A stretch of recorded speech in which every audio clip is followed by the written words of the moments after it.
starting lineup, Arizona has one of the most talented teams Lute Olson has ever coached. The problem is, one of their top cats won't see action for another week and a half. With 7-1 shot-blocking force Lauren Woods still out of the mix, Gene Katie's Purdue Boilermakers stunned the #1 ranked team in the land.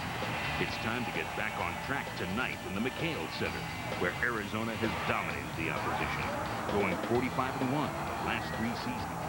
Gonzaga may not have an All-American lineup, but the Zags are no stranger to knocking down national powers.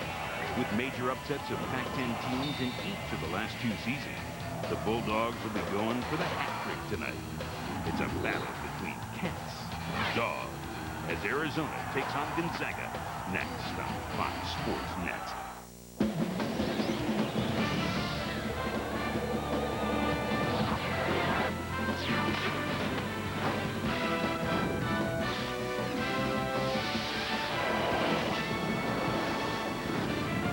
Welcome to the McKale Center in Tucson, Arizona, where 2 West Coast powers will meet.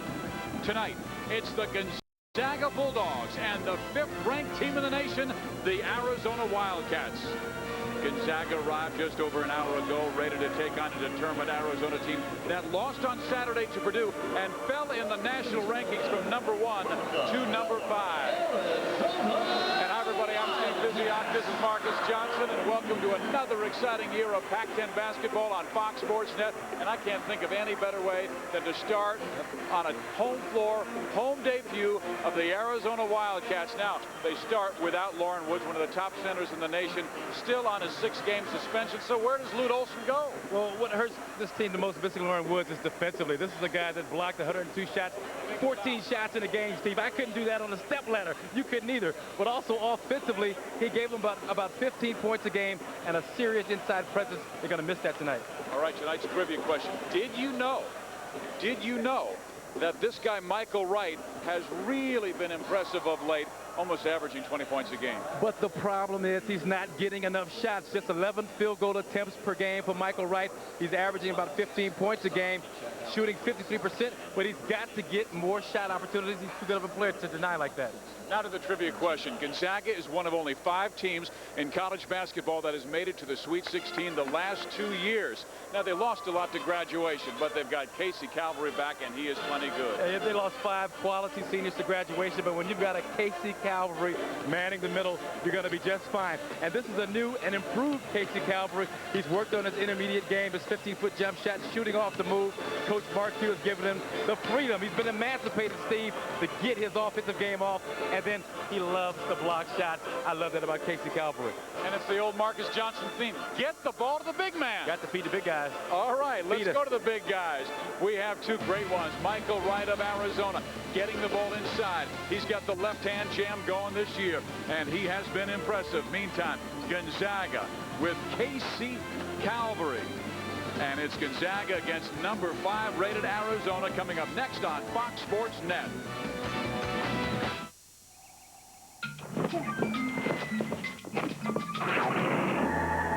The University of Arizona.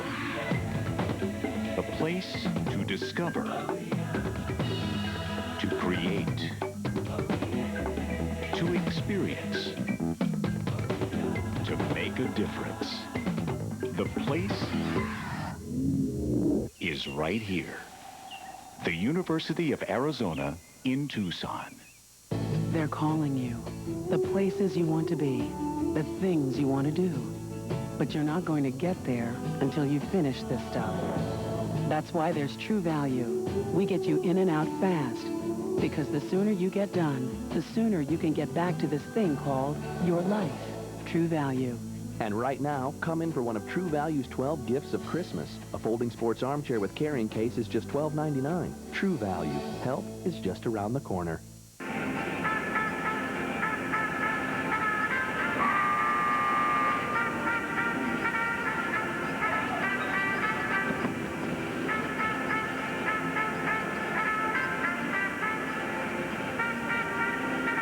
Need help sending gifts? We've got extra staff and longer hours to relieve that holiday stress. Just stop by your local mailboxes, etc. We'll take it from here. This holiday season, shop on eBay.com and get preferred pricing on shipping from mailboxes, etc. Get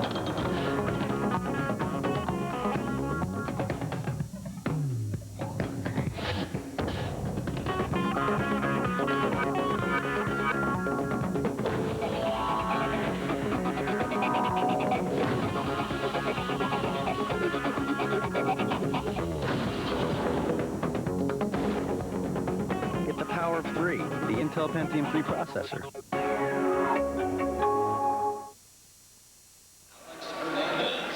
Welcome back to a sold-out McKale Center. It seats 14,545, and it is jammed for number 5 Arizona and Gonzaga. Let's check out Gonzaga's starting lineup. They are strong inside with Casey Calvary, as we said, 6'8", 235 pounds at center. Alex Hernandez will go at 1 forward, and Mark Spink at 6'8", 200. The backcourt, Dan Dickow, 6 feet tall, 170 pounds, and Blake Stepp, a freshman.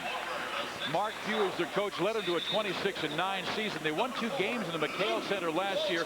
He was at a luncheon earlier today, and he said there are very few coaches who can say they are 2-0 at McKale. And he said, I can say that for about 6 more hours. He knows how good the Wildcats are. Now, Arizona's front line is awfully impressive. Again, out without Lauren Woods. Michael Wright starts at forward, and he will play that low post position. Justin Wessel and Richard Jefferson. The backcourt has Jason Gardner and Luke Walton getting the start over Gilbert Arenas. Walton at 6 feet 8 inches tall, mighty big for a guard, but that is the man that Lute Olson wanted to start. You see the impressive numbers on Lute. 18th year as the Wildcat head coach, and he has won 77% of his games, including the national title in 1997. And Marcus, where do you feel the key matchup will come from tonight? Well, I think it's going to be the back court. You got 2 very good point guards. Dan Dickow, transferred from the University of Washington. 14 points game, almost 15 points game, 4 assists. Jason Gardner, the assist numbers are down. He needs to get those up, and I think feeding the big guy, Michael Wright, will help him accomplish that goal this evening, Steve. Yeah, because Michael Wright is shooting 53% from the floor. And that backcourt that was Arenas and Gardner only at 40%. Arizona always impressive at home. 84% of the time they have won at the McKale. They have won 179 of their last 190. From 87 to 92, they were unbeaten for 71 straight. Again, that front line, Richard Jefferson 6'7", Michael Wright 6'7", and Justin Wessel at 6'8". Gonzaga, though, can handle that 6'4", 6'8", 6'8" inside. And the opening tap is won by Richard Jefferson. That's one way to make up for the loss of Lauren Woods at 7-1. Start a bunch of big guys on the floor at the same time. This is Luke Walton getting the start over Gilbert Arenas. Michael Wright powering his way inside. You can see the point of emphasis that Lute Olson has made all week long. They're going to try and establish Michael Wright here early in this basketball game. And of course, Arizona coming off that loss to Purdue, 72-69. They only shot 40% from the floor, and Lute Olson told his troops, guys, you're penetrating too deep. Just stay outside and get the ball to Michael, because he's not only that, but he's an excellent foul shooter. Yeah, and this is a nice job inside. Just good interior feed over the top of the front defense by Michael Wright. Again, with the new emphasis on the rules where you can't root a guy off the box with your lower body, you're going to see a lot more fronting defensively, especially by 6'7" Michael Wright on Casey Calvary. But a nice job of delivering the pass over the top. Calvary draws the foul. And the foul went against Justin Wessel. Calvary has been averaging 21 points per game. Had a tremendous performance in their last win over Idaho, as he scored 27 points in only 20 minutes. And they won 92-42 over the Vandals, won by 50. He is shooting 69% from the field, Steve, 57% from the free throw line. So go figure. Richard Jefferson trying to go baseline. Gonzaga comes in with a record of 3-0. Arizona 3-1. We told you about their only loss to Purdue this past Saturday by 3 points.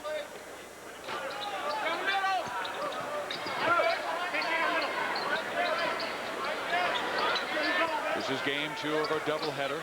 Indiana State was earlier, and here's Michael Wright inside with another rebound. Does not get fouled by Casey Calvary. No, got the shot rejected by Casey Calvary. Alex Hernandez is rejected by Arizona. Walton with the basketball. And another block by Calvary. He goes after everything. I mean, when you look at his bio, you see hobbies, fishing, hunting, blocking shots. And just a great weak side shot block. He's got a defender on him, Luke Walton does.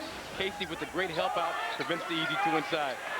Well, they are really working it inside to Michael Wright. He has had 3 easy shots, and he's made 2 of them. And he's working hard inside to get great post position in the middle of the paint again. You can't root a guy out of that position with the new emphasis on the less contact rule. Dan Dickow misses. Walton was wide open, but tried to penetrate too far. Now he'll give it up deep to Jason Gardner. Dickow will defend him.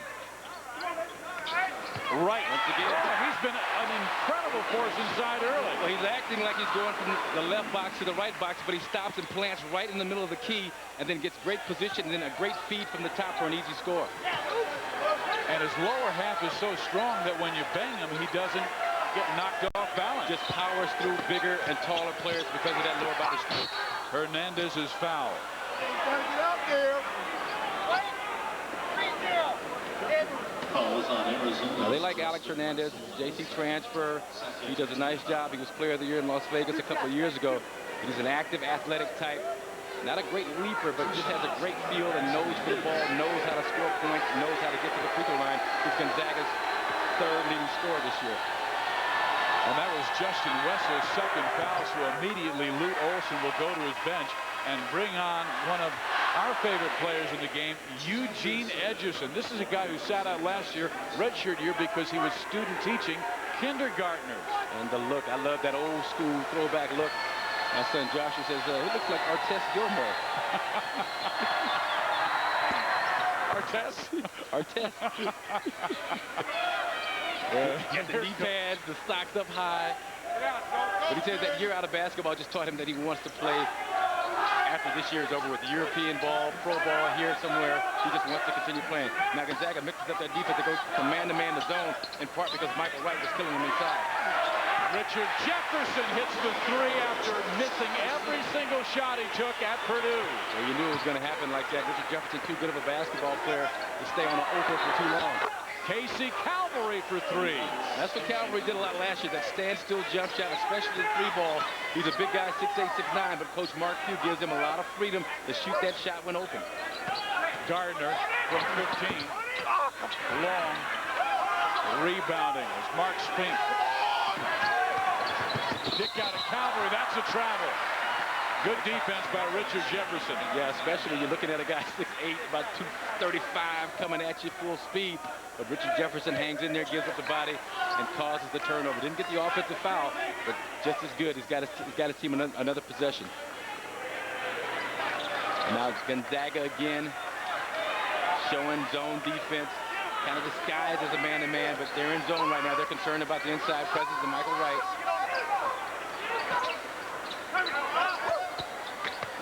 Again, inside to Michael Wright, who's been a huge force.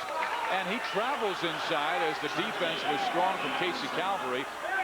And that is the first turnover against the Wildcats. Lute Olson went to Maui, where they won the Maui Invitational, beating Chaminade, Dayton, and Illinois, but lost to Purdue, as we talked about on Saturday. They are 3-1. Gonzaga has just ripped through their foes, Eastern Washington, Wisconsin, Green Bay, and Idaho. And also played the Yakima Sun Kings of the CBA and blasted them by about 20 points. Now, these are professionals. These guys are 25, 26 years old. And North Carolina, I understand, only beat them by 8. And Michael Wright and Casey Calvary, we're looking at 2 of the best power players in college basketball today. Well, Calvary is sharp. He has scored 7 of his team's 8 points to start this game. I say 2 of the best because they are so versatile, not just relegated to playing inside the paint. They both can step out and knock down 15, 18, 15 shots. Michael Wright inside, scores again, and has a chance for a 3-point play. We talked about keeping Michael Wright happy. Here's a guy pulling down almost 13 rebounds a game for you, just getting 11 field goal attempts a game. Here's a great position once again inside. That's the 4th time. Calvary very close to blocking it, but Wright shows that soft, sweet little kiss off the glass. First foul on Alex Hernandez. 9 points for Michael Wright, 7 for Casey Calvary. I guess you featured the right two guys to start the game. Making me look like a genius. I love it.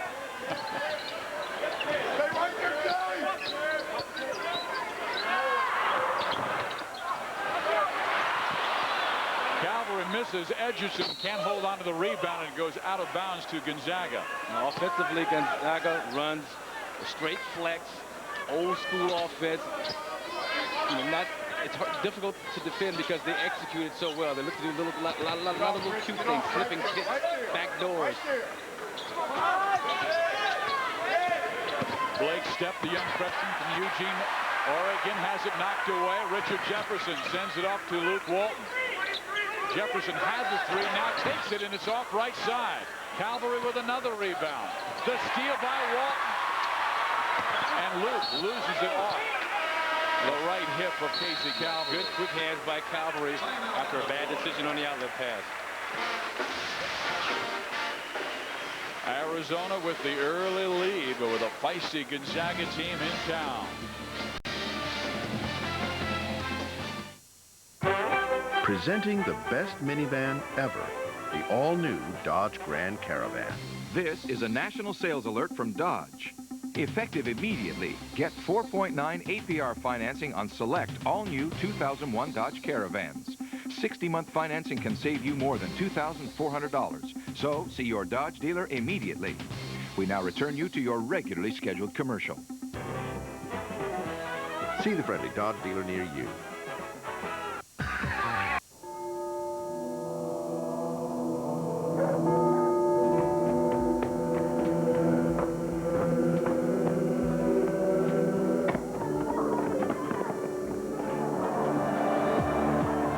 Of the bulls, flamenco dancing, and the world's largest tomato fight. Just a few of the more festive things that the Travel Channel brings. The Travel Channel, bringing there, here. Bankrupt? Divorce? Bad credit? Get smart. Call the one place in America where everybody's applying for a car loan. Auto Credit Hotline USA. It's easy, it's free, and every application is considered. Call right now. Operators are on duty 24 hours a day. If they're busy, leave a message. All calls top secret. Hello, 99. Everybody is calling. Choose the payments, choose the car, choose Auto Credit Hotline USA. Get smart. Call now. Drive today. Tomorrow at 6 on Fox Sports Net. We welcome you back to the McKale Center in Tucson, Arizona. Steve Biziak, Marcus Johnson with you with the Gonzaga Bulldogs against the number 5 team in the nation, the Arizona Wildcats. Arizona right now with a 4-point lead. And with the basketball, Gilbert Arenas has come in from the sideline. So it'll be Arenas and Gardner in the backcourt. And Eugene Edgerson, Luke Walton, and Richard Jefferson front line. The ball is tipped and stolen by Blake Stepp. Kind of surprised Luke took Michael Wright out at this point in the game. He was really rolling, getting inside position anytime he wanted to. But I look for Gonzaga. Again, to run that flex, look for the open shots. Dan Dickow finds the open shot, nails the three, and pulls Gonzaga to within 1. Dan Dickow, junior out of Vancouver, Washington. Just great basketball skills, transferred out from the University of Washington a couple of years ago and enjoying himself tremendously in Spokane. Gardner for 3. Arizona goes back up by 4. And with no Michael Wright in the game, now the guards can be a bit more aggressive. Right now, Arizona over 50% from the floor. Gonzaga has been able to do it outside and inside. 3-pointer from Calvary and also 3-pointer from Dickow. And getting inside is Gonzaga. Yeah, that was Dan Dickow. Nice job, nice catch on the play, and a very difficult shot for a guy who's about 6'1", 6'2" as a point guard. Actually listed at 6 feet, so knock off an inch or two from what I just said. Walton going inside, a high arching drop. 4-point lead for the Cats. Luke Walton's first 2 points. Mark Spink flashing right by Luke Walton. He flashed, but he got about 5 seconds in the lane to do so. He did a good job establishing early, and then after he got the basketball, it took another 2 counts before he got the shot up. The officials, you have to take advantage of those opportunities the referees give you. Yeah, they let him have it, so you might as well shoot it. Now, Arenas didn't start. Let's see how aggressive he looks to be offensively right off the bat here. Gardner faking the 3, pumping at baseline. Richard Jefferson. And a foul.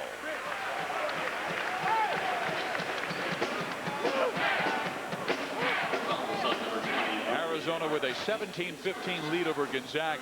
Game number 4 for the Bulldogs. They're 3-0. And number 5 for the Wildcats. Again, 3-1. Michael Wright having an outstanding start with 9 points. And then Lute Olson sat him down to give him a rest.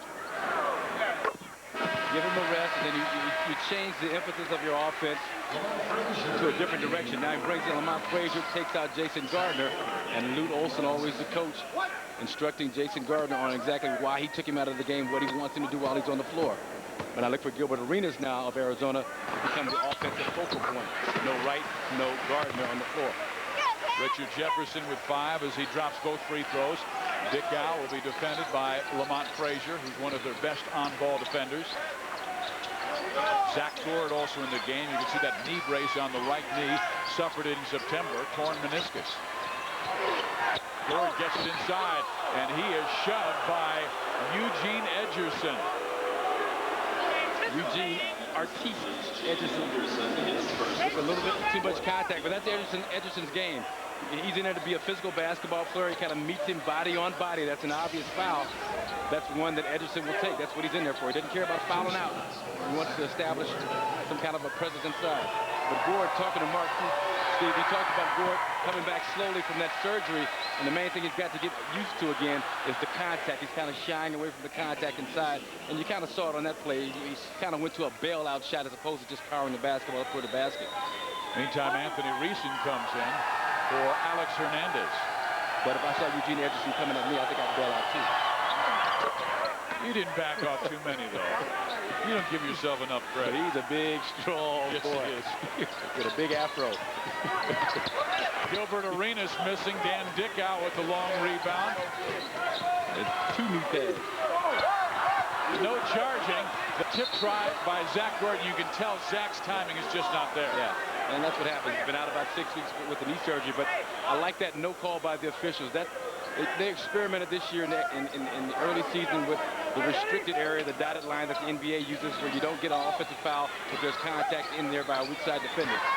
Dickow, his second 3-pointer of the night.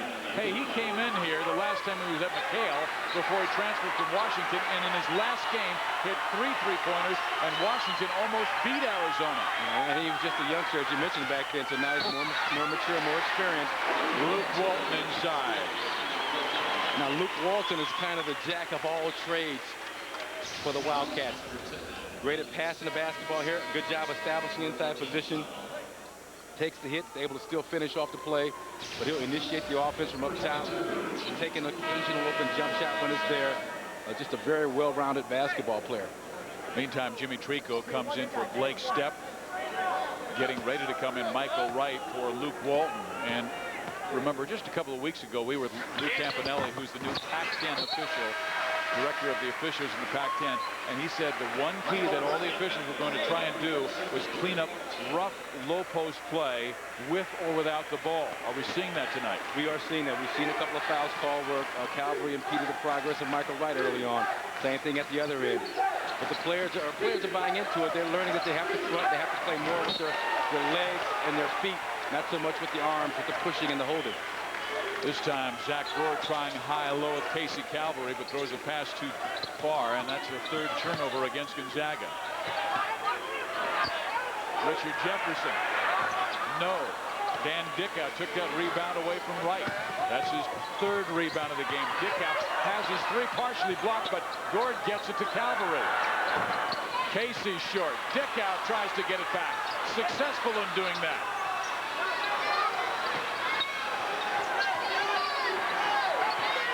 Down low, Calvary. Turnover.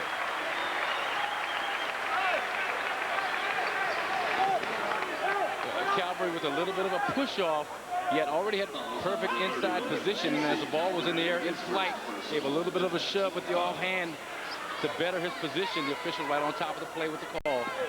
Again, the offensive player can't gain an advantage either, so they're trying to clean it up both ways. I like that. And that's Casey's first foul of the game. Gonzaga has Blake Stepp in foul trouble with 2.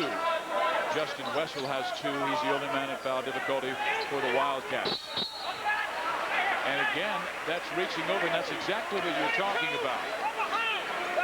Here it is, the law as set down. When the defensive player uses his body or any body part such as hands, forearms, elbows, knees, or legs, it is a foul. Meantime, Dan Dickow, hot from outside, 2 3-pointers, and Gonzaga right in this game.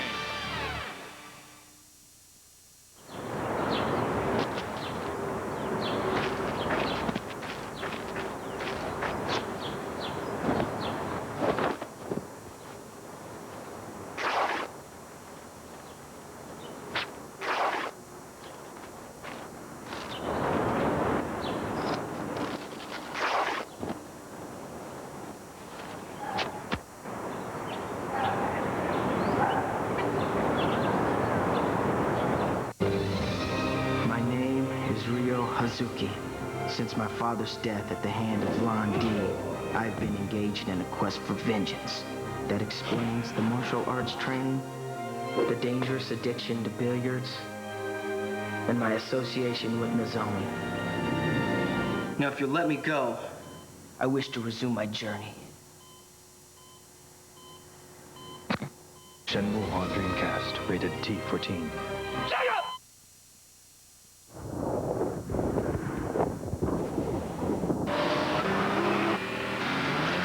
Lexus IS with a 215 horsepower VVTi engine, E-shifts transmission, and remarkable handling, which in recent tests easily outcornered a certain other sports sedan.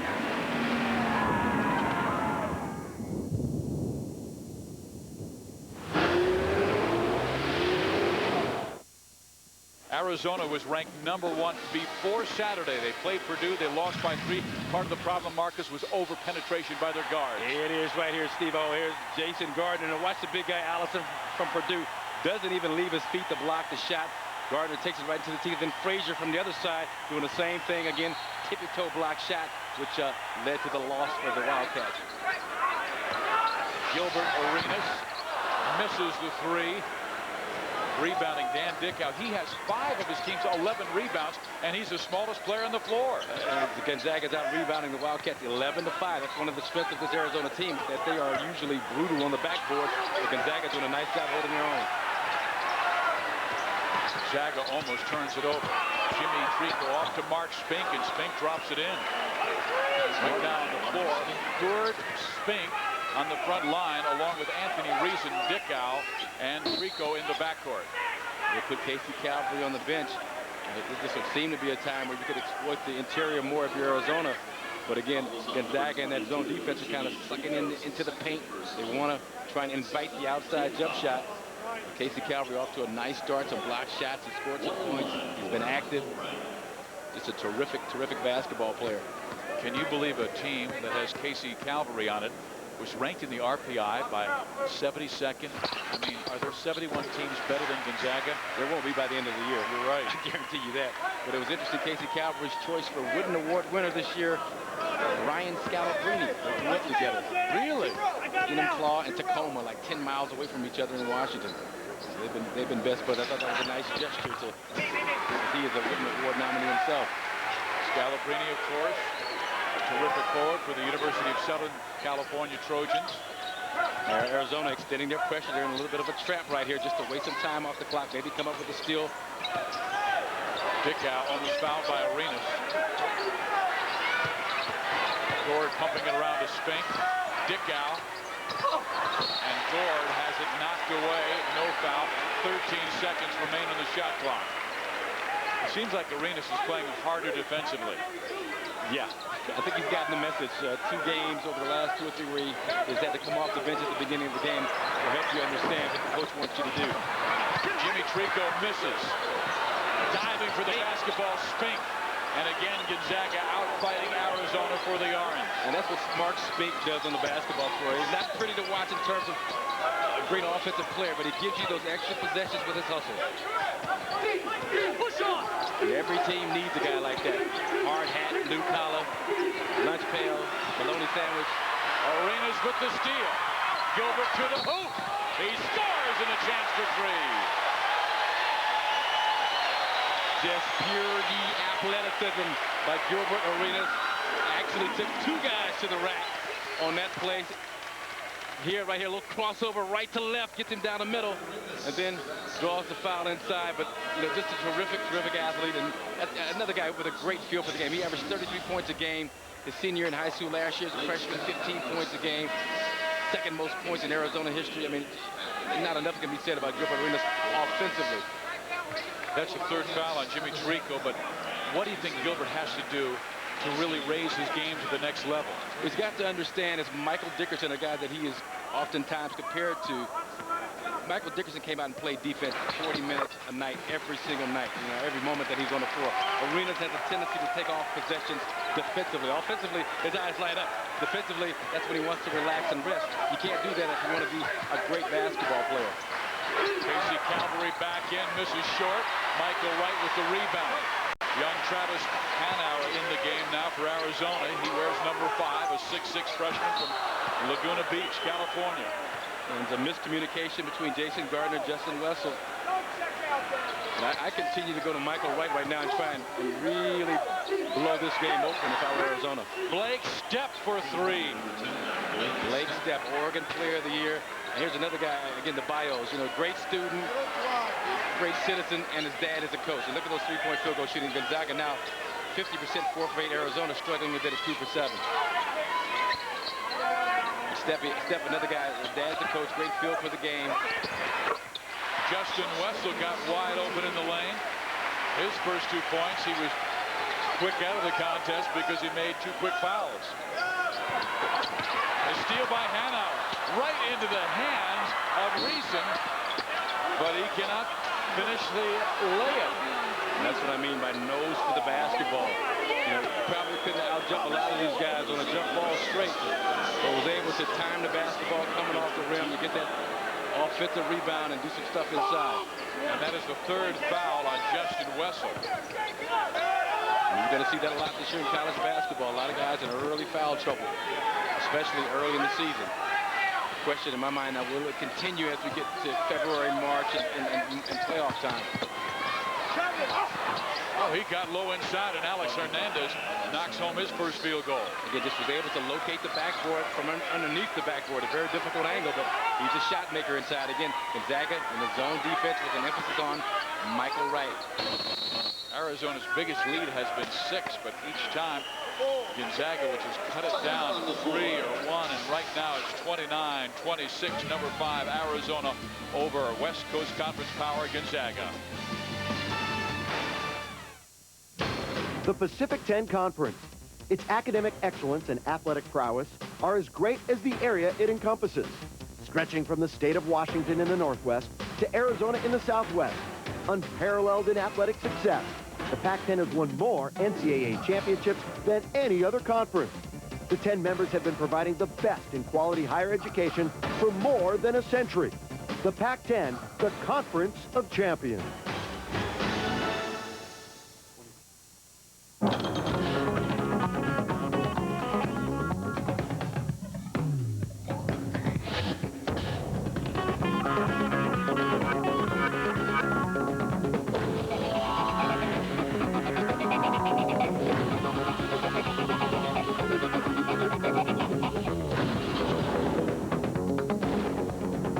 Get the power of 3, the Intel Pentium 3 processor. Bologna? Or bologna with cheese? Looking for something with some zip?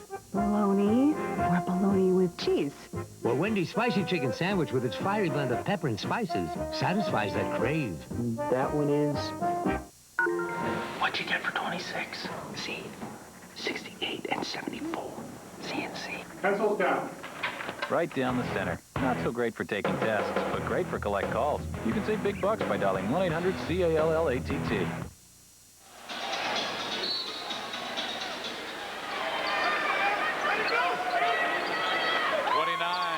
Arizona leading Gonzaga.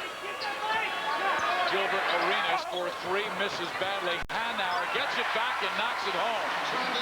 Travis Hanauer, the freshman, doing a nice job again, just finding out where the ball is going to come off the rim, getting there, and then the quick little jump hook off the glass to put it in. Nice looking shot. Spink tried the high low to Casey Calvary, and now has it knocked free, and it is off the foot of Eugene Edgerson and out of bounds. And that's a nice job out top by denying that pass. Gonzaga's gone over the top 3 or 4 times to Calvary inside. Michael Wright did a good job getting the hands up, didn't allow the pass. Well, they had a great entry pass to Casey Calvary, but it went too hard off the back of the iron. Arizona has a chance for their biggest lead. Calvary's got to be careful of that swim move defensively. Hanauer comes off the bench and rattles 2 buckets home in the last 35 seconds. Dickow. Yeah. Oh, man, nice drive. He's got 10. I like him, Steve. He's tough. He's made baskets whenever Arizona was about to go on a run. Dickow had an answer for him. Arenas was shoved on that baseline. The foul goes against Gonzaga. Will go against Alex Hernandez. Dickow, nice job, takes off and got it, and he's able to duck down between 2 defenders, still with the soft kiss off the glass. Excellent body control. So Dickow hitting 3 3-pointers in the game. No, said he didn't have a bad experience in Washington, but something told him that it wasn't the right place for him. He was a high school teammate of Zach Gord. Gilbert Arenas with the takeaway and score, and now he gets another steal. Arenas looking for an opening. Tried to get it to Edgerson inside and threw it away. Looked like that ball was tipped. That ball was tipped. Come on. That ball was tipped. Break for the Bulldogs. We've got a timeout on the floor, 7 minutes and 38 seconds remaining in the first half. Arizona with a 7-point lead, 35-28. It has been Arenas with his steal, quick hands, and lay-in. Bologna? Or bologna with cheese? Looking for something with some zip? Bologna or bologna with cheese? Well, Wendy's spicy chicken sandwich with its fiery blend of pepper and spices satisfies that crave. That one is... When it comes to giving you a choice of widths, most athletic shoe selection gets a little thin. But New Balance from Dick's Sporting Goods and dsports.com gives you a choice of up to 4 different widths, up to 46 different size width combinations for the ultimate in fit and comfort. And Dick's guarantees will have your size in stock on any advertised footwear. Or you get 20% off any other pair of shoes. New Balance from Dick's and dsports.com. We love sports as much as you do. What'd you get for 26? See, 68 and 74. CNC. Pencils down. Right down the center. Not so great for taking tests, but great for collect calls. You can save big bucks by dialing 1-800-CALL-ATT.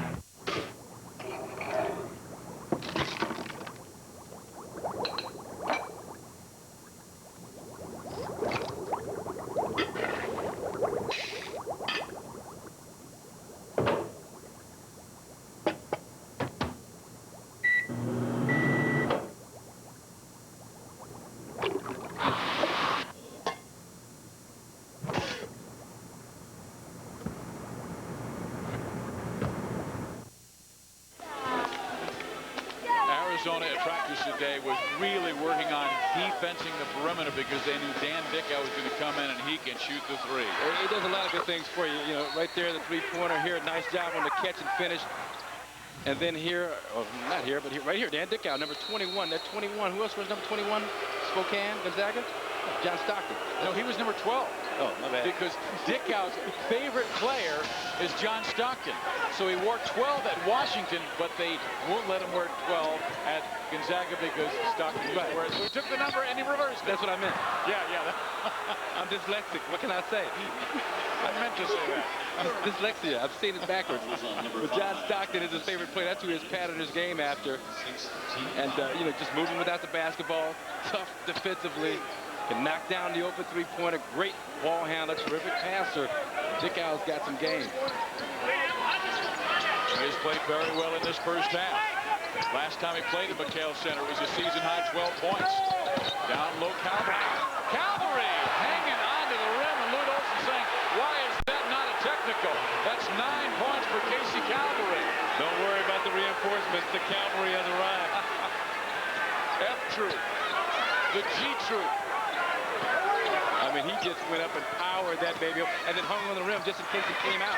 He's ready to tip it back in. Hanauer misses. Calvary rebounds. A chance to cut it to 3 or 2. Dickow. Got it. Now you can see Mark Duke probably told his guys during that timeout, listen guys, they got a 7-point lead. We've got to pick up our energy. We can play with these guys. We're right there with them. 12 points for Dan Dickow. Lamont Frazier. No good. But Marcus, early in the game, it seemed like Arizona was very determined to get the ball into Michael Wright, and he just scored 4 out of his first 5 shots. Why has he not touched it the last 5 minutes? Well, that's by design, the design of the defense of Gonzaga's defense. They're trying to just send a lot of bodies around Michael Wright, force Arizona, kind of lull Arizona into taking outside shots, and to go away from trying to establish the inside. You've seen some long jumpers by Jefferson, Arenas, Gardner. Hanauer's made his shots, but that's what they want Arizona to do. Much rather than take a 20-foot jump shot than Michael Wright posting up in the paint. Michael Wright, an outstanding foul shooter at 84% this year, and that is what makes him such a great force on the low post, because not only is he so strong and can power it up and in, but if he misses, he's usually at the free throw line knocking him down there. He was a freshman at Farragut Academy in Chicago when Kevin Garnett was a senior, and he learned a lot about the nuances of the game of basketball from Mr. KG, the big ticket. Still says the best player he ever faced was in practice in high school. Push out on Richard Jefferson. And for Richard, that is #1. As a coach, I mean, you can't change the way you teach how to play basketball defensively, offensively. You can emphasize some of the things that they're looking for, but you know, you don't want to curb the aggression of your guys. At times, Jefferson going aggressively after an offensive rebound that called for too much contact, but that's a foul that Lute Olson can live with. Lute knew he would have to defend Casey Calvary well. Calvary right now at 10 points. His average is 21. 21 points a game, 69% from the field. That tells you just how efficient Casey Calvary has been early this season.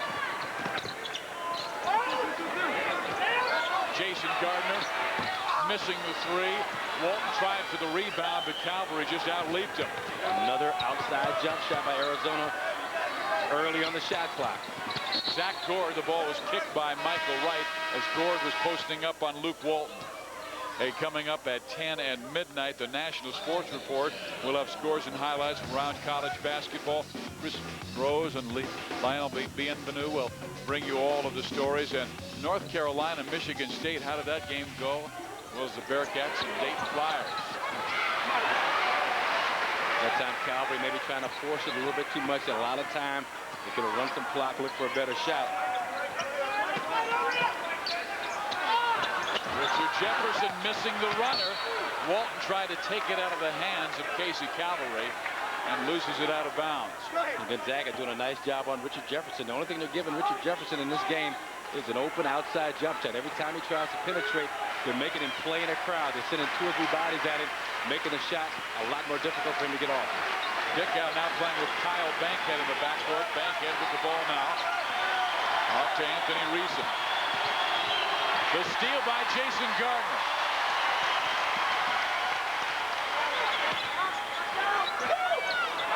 Hanauer threw it away. Yeah, but the weak side rotation defensively of Arizona is some of the quickest that you'll see in the country. That time Gardner was at the free throw line when the bounce pass was made and was able to get it after that first bounce and off and running to the other end of the floor. Calvary trying to post up on Michael Wright.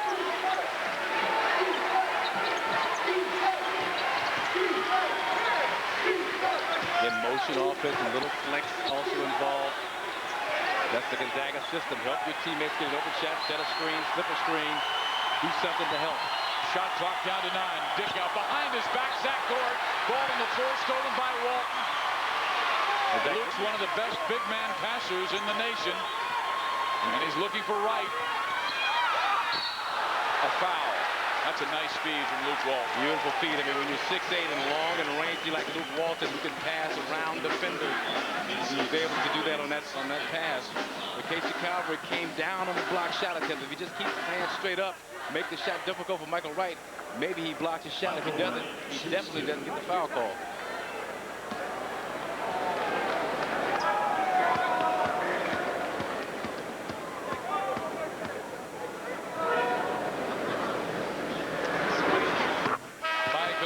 Number 13 of Arizona's 37, and Corey Violet now coming in for Gonzaga, his first minutes of the night.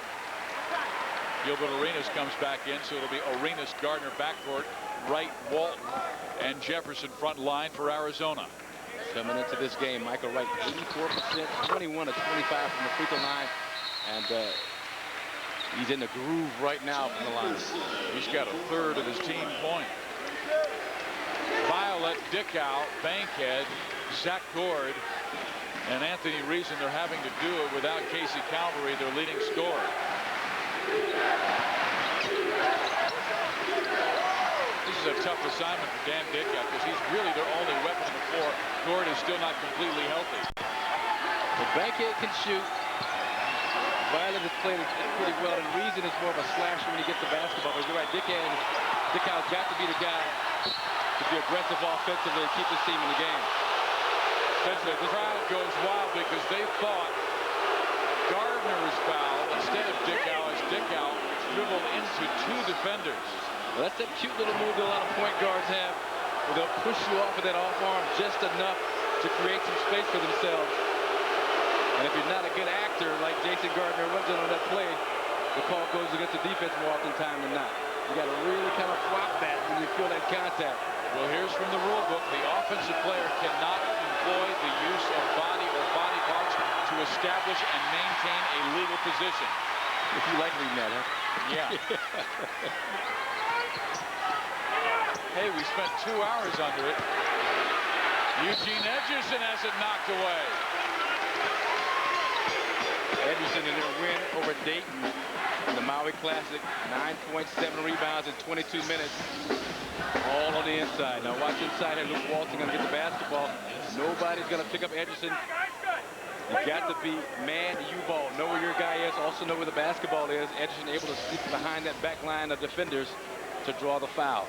Violet's first foul. And Eugene Edgerson in his career under 60% from the foul line, but 65 this year. Artiste Edgerson. I talked to him earlier today about his afro, told him that he was inspiring me to grow mine back like that. And your comment was? Laughter. The old gray mare ain't what she used to be. Too much gray. Don't want a gray fro. No, no, no. That's what you mean by old gray mare. Yeah. Zach Gord against Luke Walton. Arizona by 7. Ties their biggest advantage of the game. Dickow gets fouled for the second possession down the floor by Arizona. Is that Gilbert Arenas? But again, just straight flex offense. Flex means you see a lot of back screens, a lot of screens from the free throw line to the weak side offensive player to come and get a free throw line jump shot. Back screens to get some pets going to basket like Dickow did on that play. And it was Eugene Edgerson's third foul. He and Wessel each with 3. Arizona's very deep, though, particularly on the front line. Alley-oop. No to Gilbert Arenas. Blake Stepp looking for someone to just throw it off to. He got in the air and then made his decision. 3.5 to play first half. This is where Gonzaga has got to maintain their poise. Casey Calvary not in the game. They've got to find other offensive weapons, and there it is. Blake Stepp for 3. Stepped way outside. Step in the right direction. Yeah. 6 points for the freshman. Just a freshman. And in that game I talked about against the CBA team, Yakima, he had 19 first half points as a freshman. Eugene Edgerson misses the layup. They've got a new 35-second shot clock, so time to run some offense. Gardner tries to get it to Edgerson, but it's out of bounds. One thing Jason Gardner's got to be careful of, he's got to stay aggressive offensively. He's been kind of soft out there offensively. Every time Arizona tries to pull away, a three-pointer comes from Gonzaga, this time from Blake Stepp. My name is Ryo Hazuki. Since my father's death at the hand of Lon D, I've been engaged in a quest for vengeance. That explains the martial arts training, the dangerous addiction to billiards, and my association with Nozomi. Now, if you'll let me go, I wish to resume my journey. Shenmue on Dreamcast, rated T for teen.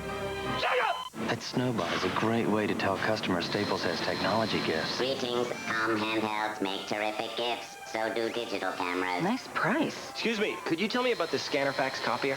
No. But I want to get it for my brother. Get him a cell phone. No, he really wants one of these. He can't have her. I love her. What? No, no, no. Weeping, weeping. It's okay. We found you someone else. Oh.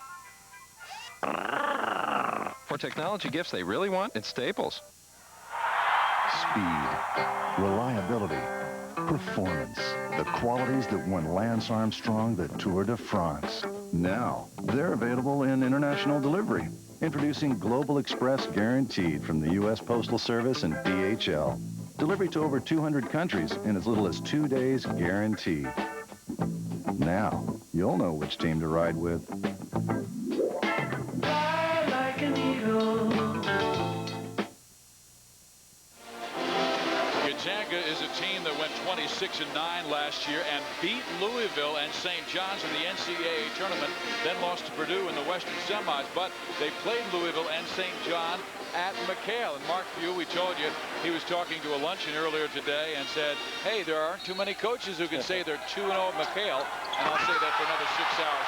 How about this alley-oop to Richard Jefferson? I mean, you know it's coming. You know about his athleticism. You've got to be prepared for it.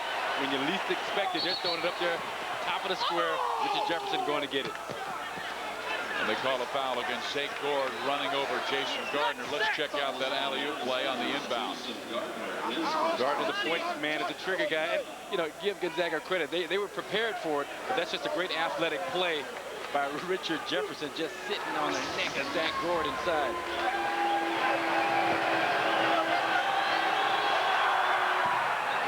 Zach Gord having a hard time making free throws, but even though they're such a great three-point shooting team at 46%, they're only a 59% free throw shooting team this year.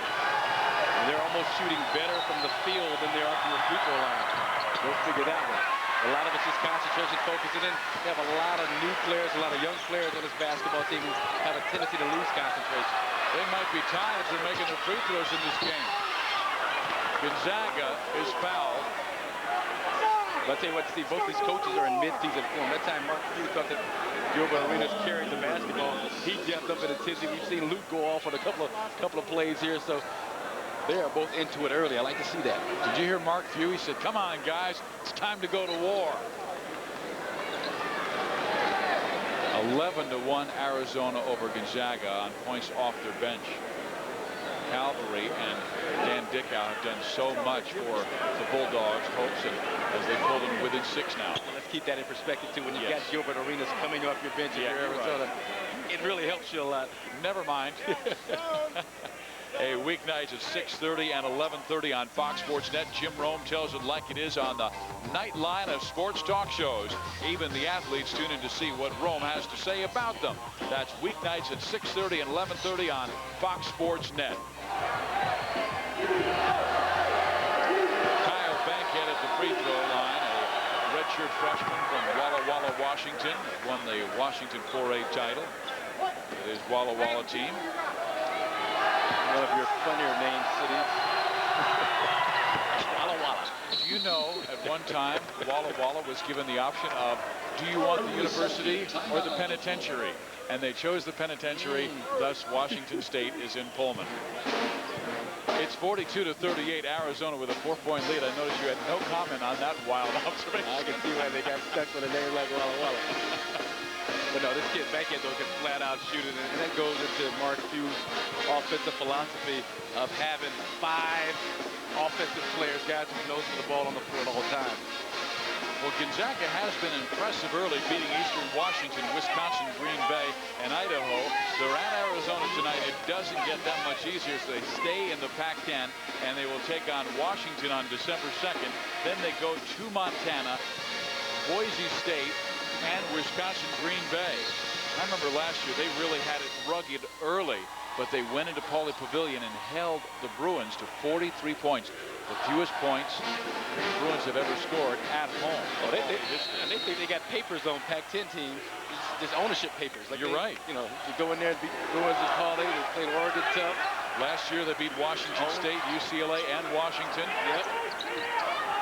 Walton looking for a cutter. He finds one in Michael Wright, and he scores easily. Look, Michael Wright, 16 now. Yeah, going back to what was so successful for Arizona early in the game, Michael Wright isolated in the low box. It helps that Gonzaga back to man-to-man defensively, so you can look for some of those isolations. Jefferson defending the much smaller Bankhead.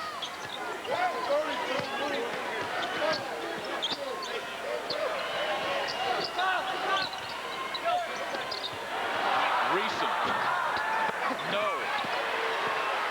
Walton with the rebound. Outlet quickly into the hands of Jason Gardner. We talked about Gardner being aggressive offensively. He has played a nice floor game. He's taken what's been there, like this jumper. He hits. That's their biggest lead. 9 points at 47-38. Lesson to be learned. You throw it into your big guy. You let him draw the attention early. You're going to get some open outside shots after you make the defense adjust. The crowd now on their feet. Arizona picking up the pace defensively. They are really being aggressive. Shaq Gordon will quiet McKale Center. His first field goal now is 3 points. They're trapping, they're scrambling. The Wildcats are really smelling blood right now, trying to open this thing up before halftime.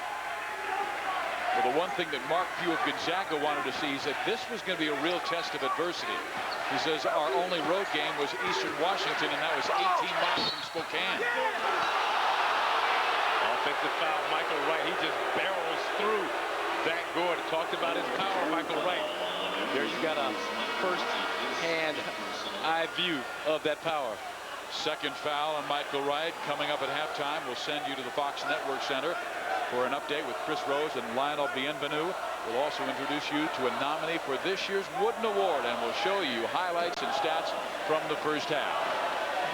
I think if I'm Gonzaga, I specifically look for a three-pointer right here to cut into this lead, give you a little bit more of momentum going back on your defensive possession right before halftime. Michael Wright comes out on Dickow. Now Dickow punches by everyone and misses the layup. Dan is down. Dan down in his battle. Luke Walton sitting out of bounds. The ball came right to him. He should have tried to get out of the way, but he sat there and tried to slap it back into play, but he was out of bounds, so it's Gonzaga basketball. But still, again, look for maybe a quick three-pointer here. Oh, didn't hit the rim. Did not hit the rim. They're asking right now if the basket on the last shot by Dickow, if it hit the rim. If it hit the rim, they go to a 35-second clock. Now the officials will meet Mark Io, Darren White, and Bobby Hunt.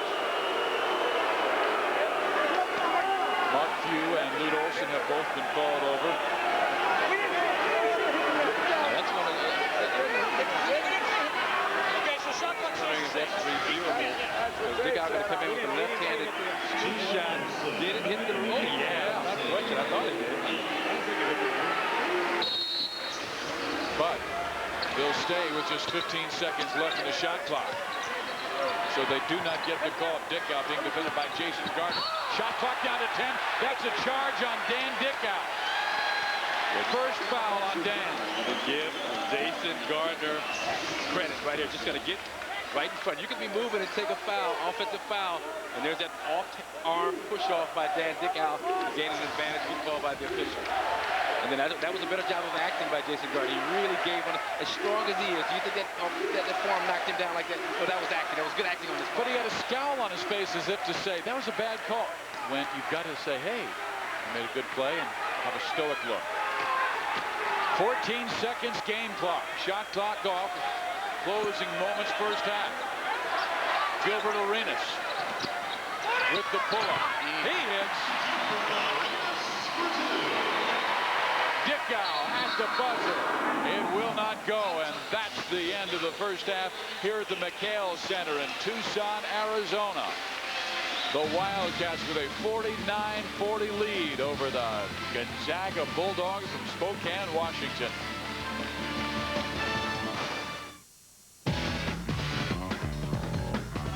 Tonight on the Chicago edition of the 11 p.m. Regional Sports Report, here from Blackhawks Steve Sullivan and Michael Nylander as they talk about their newfound success, plus plenty of college hoops highlights of the regional tonight at 11. Attention Chicago sports fans. The game room is now Chicago Sports Tonight. Get all the same great Chicago sports coverage, all hosted by Chicago's newest sports team.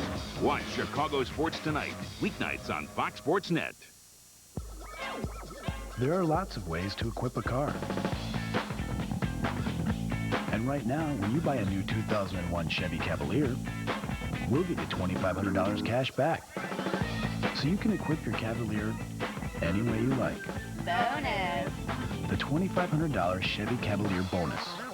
Hurry, it all ends November 30th. Plus, right now, Chicago area residents make no monthly payments until 2001. Residency restrictions apply. Call for details.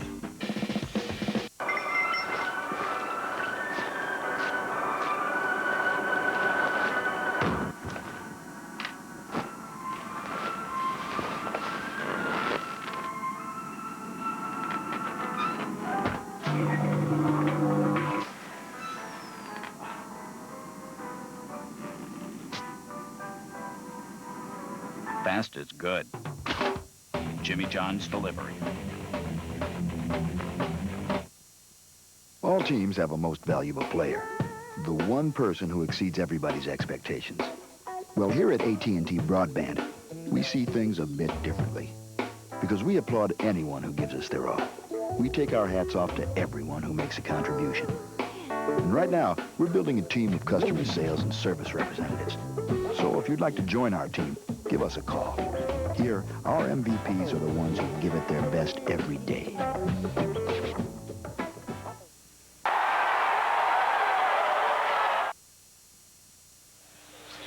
Welcome back to halftime here in Tucson, Arizona, with the score Arizona 49, Gonzaga 40. Earlier today in game one of our doubleheader, Indiana battle Indiana State. Let's now send it out to Ron Thulin and PJ Carlesimo standing by in Indiana with the game recap. Ron? Thank you, Steve. What a game we had in Terre Haute, Indiana tonight between the Hoosiers of Indiana and the Sycamores of Indiana State. Indiana State led by as many as 13 in the first half, but when it came down to it, it came down to the final seconds, BJ. Senior experience, Michael Menser was the difference. 10 seconds to go in the game. He pulls up, and even though it gets knocked loose, arches back and buries the three. Indiana State with the quick timeout. Now the biggest bucket of the game, Menser again behind his back, buries it, brings the Sycamores from two back. Unbelievable win in consecutive years. And that is the first time they've done it in back-to-back seasons. The final, Sycamores win at 59-58. Now let's send it back out to Steve Physiak. Thanks, Ron. And hey, fans, for 25 years, the Wooden Award has been presented to the top college basketball player in the country. This season, Fox Sports Net profiles candidates in contention for the Wooden Award Silver Anniversary All-American team. Time now to look at one of this year's top prospects for the nation's most coveted basketball trophy, the John R. Wooden Award. This year, Fox Sports Net and the Los Angeles Athletic Club bring you a look at candidates for the Silver Anniversary John R. Wooden Award All-American Team and Player of the Year trophy. The University of Arizona has long been known for its backcourt strength. Recall the likes of Stoudemire, Bibby, and Terry. Now there's the tandem of Arenas and Gardner. Jason Gardner is one sophomore standout who struck the Pac-10 like a bolt of lightning last season. Just 2 years ago, Gardner was named Mr. Basketball in the state of Indiana, and last year he was dubbed the National Freshman of the Year. This 5'10" super soft can do it all from the point for the Wildcats. Gardner is the team's Iron Man, leading Zona in minutes while averaging nearly 13 points, 5 assists, and 4 rebounds per game as a freshman. His first-year success made Gardner the first Arizona freshman to be named to the All-Pac-10 first team. This cat is extremely quick. A deadly first step blows past defenders. He'll stop on a dime to pull up for a quick jumper. He'll get his teammates involved and loves to shine at crunch time. Big games fuel this big-time player. So watch out for this cat come March. The Silver Anniversary John R. Wooden Award will be presented live from the Los Angeles Athletic Club, Friday, April 6th on Fox Sports Net. The college basketball season doesn't end until this trophy is presented. Jason Gardner, certainly, along with Jason Williams and Jamal Tinsley, some of the top point guards in the country. Well, we're at halftime with the score Arizona 49, Gonzaga 40. We'll be back to the McKale Center in a few moments. Stay tuned. Chris Rose and Lionel Bienvenu are standing by to update you on scores and highlights from the Fox Network Center right after these messages. Quick question. They all have the same body. They all have the same skill. Who's going to win? Answer. The one who decides. Myoplex ready-to-drink shakes from EAS. Complete nutrition to help energize performance. Right now, save 20% on all EAS sports products. Only at GNC. The Big Hurt steps in. Ball shakes off the catcher. Durham takes his lead. Carlos Lee is ready. Nearly 400 kids from CHA Developments have a league of their own each summer, thanks in part to Chicago White Sox Charities, which provides equipment, transportation, uniforms, gloves, even the trophies. So the kids can play. It changed the rules. And with each innovation... This is a national sales alert from Dodge. Effective immediately, you can get low 0.9 financing for 60 months on 2000 Dodge Dakota and Dodge Durango.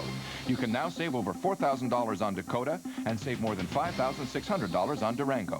You can still get 0.9 shorter-term financing on 2001 Dodge Ram or up to $2,000 cash allowance. Magnum Power. See the friendly Dodge dealer near you. Going. This is Mike. Mike sells muscle cars, but despite their 4-barrel carbs, their dual overhead cams, and their V8 engines, Mike's muscle cars didn't move very fast. So Mike went on cable TV. And that, as Mike would say, put the pedal to the metal. Cable advertising. It's easy, it's affordable, it works. AT&T Media Services. Get your ads worth. There's never been a better time than now to buy a vehicle from HPR. We interrupt this commercial for a special announcement. National auction sites with millions of dollars in unsold used vehicle inventory have arranged transports of pre-owned cars and trucks to separate site locations for inventory elimination. Program cars, lease returns, and repos have all been sent for immediate disposal. Your site location is HPR Automotive Superstore in Champaign. If you can't see the difference, why pay the difference? HPR.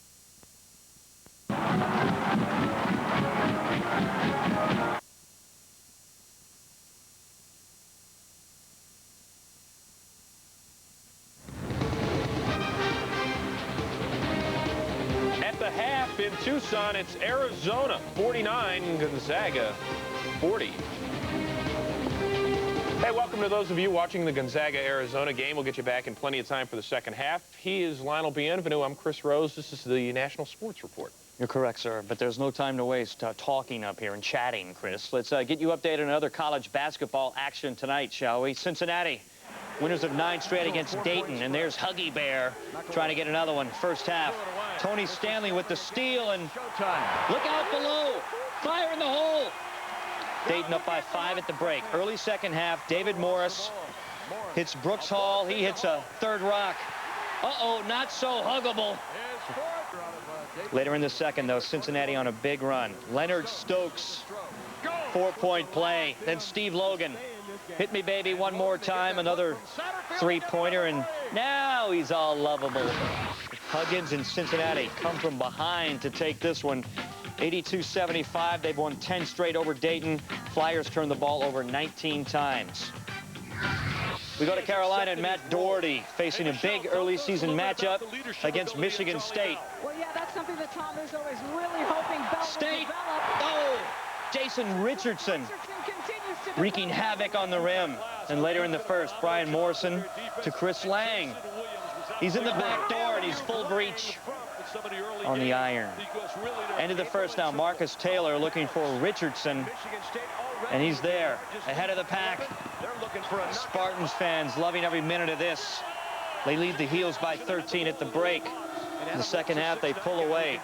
Morrison turns it over.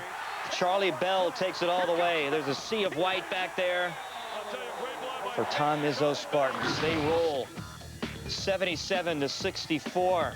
Michigan State has won 32 straight at home. They improved to 4-0, handing Carolina its first loss of the year. More from the Big Ten ACC Challenge. Purdue and Virginia. Donald Hand. Mr. Hand. Isn't that on our time? Easy layup. Cavs forced 23 turnovers. They were up 12. Still in the first. They're up 17. Maurice Young with the dish to Adam Hall and the kids in the hall. Oh, that's pretty pirouette under the hoop.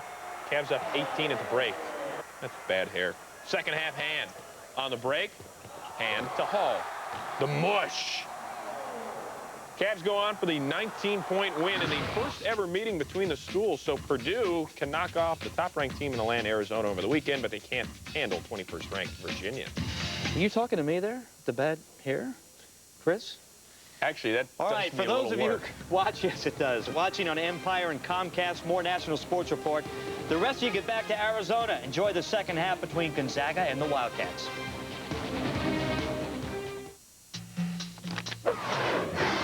There is an easier way to find a job. The Pac-10, together with JobTrack.com, bring you the largest job listing website, exclusively for students and alumni. It's where over 400,000 businesses have come looking for talents just like yours. The Pac-10 and JobTrack.com, the fastest track between school and work. Check it out at your school's Career Center. What? Dean's List. Bob Vila tells homeowners how to get out from under credit card debt. Hi, I'm Bob Vila, and these are offers to get credit cards. It's pretty easy to get them, not so easy to get out from under the bills. How many credit card bills do you get each month? 3, 5, more? And how much interest are you paying? 16, 18%? Do you even know? And don't be fooled by introductory rates that only last a few months. You can eliminate those bills. You can stop paying that high interest. Here's how. Just call Home 123. The loan counselors at Home 123 will show you how to turn your high-interest credit card bills into one bill that's probably a lot less than you're paying now. And the interest may even be tax-deductible, unlike credit card interest. Imagine just one bill a month and money left in your pocket. So, if you own your own home, call Home 123 right now and discover how to get rid of all those credit card bills. Call 1-800-HOME-123 or visit us on the web at home123.com. It's how to get the money you need. In anticipation of your runaway success as a Wall Street Journal reader, how to blend in with normal people. Even if you have your own empire, it's important to mix in normal society. When approaching people, talk about things everyone can relate to, like sports. My football team's doing a lot better since I got them that new stadium. Make casual observations. That's the same car he was driving yesterday. Walking a pet can also help you blend in. Okay, that's not a pet, but good try. A few tips on being ridiculously successful from the Wall Street Journal, full of insights and ideas to help you make it big. Subscribe to the Journal for just 57 cents a day for 13 weeks, 25% off the regular rate. The Wall Street Journal. Call 800-213-0600. That's 800-213-0600. And coming soon, how to pretend to enjoy country clubs. You're watching Fox Sports Net. Arizona has a 49-40 lead over the Gonzaga Bulldogs. Steve Biziak along with Marcus Johnson. Mark View of Gonzaga said, I wanted to see how the Bulldogs do against adversity on the road against a hostile environment. Lute Olson said he wanted to see his guards get the ball inside to Michael Wright. And Martin got what he wanted. This is some adversity. Lute Olson also got what he wanted. He did a nice job getting the ball inside to Michael Wright, especially early on. He just had his way inside on the interior, Steve. And there's the scoring. Michael Wright with 16, Richard Jefferson 7, Gilbert Arenas off the bench with 7 points, and Jason Gardner hitting 2 threes. For Gonzaga, they were paced by Dan Dickow. Dan Dickow played all 20 minutes of the first half, and he just kept going and going and going. Did a lot of good things, both on the inside and outside for his basketball team. Dan with 12, Casey Calvary with 10, Blake with 6, and then Mark Spink, Hernandez, and Gord. It's Arizona by 9. We're ready for the next 20 minutes right after this. Hertz presents Famous Last Words. I know this town like the back of my hand. Left or right? They said it was easy. Just follow the signs. These are the words that inspired Neverlost. Got the map? Map? Neverlost, the in-car navigation system from Hertz. Approaching right. Tell it where you want to go, and it tells you how to get there. Shortest distance. Will you find Neverlost in any other rent-a-car? Okay. Where's the map? Not exactly. My name is Ryo Hazuki. My father was killed by the warlord Lan Di. During my quest for vengeance, I've traveled far and wide and consorted with numerous unsavory characters. But enough about me. Let's talk about you, Nozomi. Brian? Brian? Brian! Who's Nozomi? Shenmue on Dreamcast, rated T for teen. Welcome to Transmegala, 268th floor, Information Services Division. Yes? We're from Luftgart. We provide enterprise IT consulting. T? ERP, CRM, and ASP management. K? 24/7 apps hosting. I already have one company for every application my division needs. How is that possible? I have Quest. Communications change everything. Ride the light. Quest. More coverage, more analysis, plus live interaction where you get to sound off. How did this show get out of control? The National Sports Report at 10 and midnight. There are lots of ways to equip a car. And right now, when you buy a new 2001 Chevy Cavalier, we'll give you $2,500 cash back. So you can equip your Cavalier any way you like. Bonus. The $2,500 Chevy Cavalier bonus.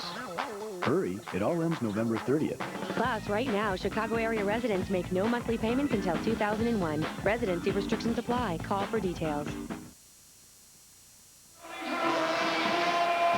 Welcome back to the McKale Center, where Arizona leads Gonzaga, and where tomorrow the NCAA Women's Volleyball Regionals begin. First and second rounds, Arizona against Alabama A&M and Michigan against Louisville. Tonight, a WCC power in Gonzaga, a Pac-10 power in Arizona. It'll be Hernandez, Spink, Calvary, Stepan, Dickow, and Casey Calvary going upstairs and cutting that to 7-12 for Casey. Again, a nice delivery over the top. Just a great second bounce by Casey Calvary. Richard Jefferson, 4-3. That's where you got to make Arizona prove that they can beat you. I think you got to really try and pull off the inside with Michael Wright, see what they've got going from the perimeter. Gonzaga in blue, Arizona in white, and Calvary comes right back and drops in another. He's got 14 points now. And missed a lot of shots in that first half, Steve, that he normally makes. I think he's more focused right now. He's looked to finishing those shots inside the paint a lot better. Jason Gardner strong to the hoop and misses, and it is knocked out of bounds. It'll be Gonzaga's basketball as Arizona goes with a front line of Wright, Jefferson, Walton, backcourt, Arenas, and Gardner. First half stats look like this. You see the field goal percentages. Arizona, nice job. 57%. That's just outstanding. And then free throws, 12 for 14. Michael Wright, 6 for 7, doing an outstanding job. It's one thing to get fouled and get to the line if you're a big guy. Another thing, as Shaquille O'Neal can attest to knock down the majority of your free throws. Walton covering Calvary. Mark Spink outside with the 2, and they have trimmed that lead to 6. And they're coming out with energy, they're coming out with focus, and they're coming out unintimidated. They feel like if they pick up their energy level in this game, they are right there in the hunt, and they are right there. This team knows how to play under pressure. You might remember Gonzaga was the darlings of college basketball for 2 weeks in March of '99 when in the season tournament, Mark Few was the assistant to Dan Monson, and they beat Minnesota, Stanford, Florida, before losing to UConn. You call them darlings, I call them bracket busters. They were unbelievable. They just ruined my brackets constantly. Alley-oop trying to go to Arenas. Gilbert can't get it on the second attempt, and Mark Spink got knocked in the face by the official. It is Gonzaga's basketball with a chance to cut the lead to 4 or even 3. Mark Spink, no relation to Leon or Michael, is all over the place. Defensively, he knocked down a jump shot. He was there to challenge the shot by Arenas. And that is the 3rd foul on Michael Wright. So Wright with 3, Wessel with 3, Edgerson with 3 for Arizona. And they're keeping Wright away from Calvary inside. Walton has the unenviable task of trying to guard him inside the paint. Steph misses the 3. Jefferson rebounds. Beautiful feed inside to Michael Wright. Counts a basket. Wright with 17. Feeds the big guy. Arenas, though, limping off the floor, Steve. Arenas looks to have taken a knee to the thigh. But Michael Wright got to sprint right down the middle of the floor like you like your big guy to do. And then even better so you like for your offensive players with the basketball this time, Richard Jefferson, to keep an eye on that big guy running the floor. Calvary had it knocked away by Lamont Frazier, but a foul will be called, sending Casey to the free throw line. You know, you could take this game, make a videotape, and give it to different schools on how to establish position inside if you're a post player between Casey Calvary and Michael Wright. Both big guys are doing a tremendous job tonight, using their bodies, sealing their man, keeping their feet active, keeping their hands up. Meantime, Arenas still on that sideline being tended to by the Wildcat trainers. And Calvary only a 59% career free throw shooter. Misses the first. They're checking that left leg of Gilbert.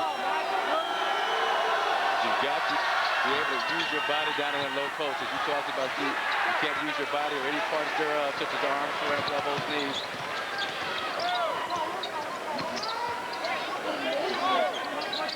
You go back to Michael Wright, try and put the pressure on Casey Calvary defensively. They flashed it ahead to Richard Jefferson, but he lost it off his hands out of bounds. That was all his fault. I mean, nice curl by Richard Jefferson. He was open, nice pass.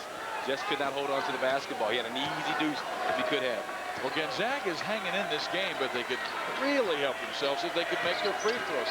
They're just 7 of 16 from the line. 59% going into this season. There's that big guy again. There's that seal. There's that delivery. There's that dunkage. And you're right about the way they seal people off. That's 16 now for Calvary and 18 for Michael Wright. And both teams doing it well in the low block. Yep. They're doing it with the hands up, doing it the fundamentally sound way, the correct way. The way where you don't get the fouls from the official.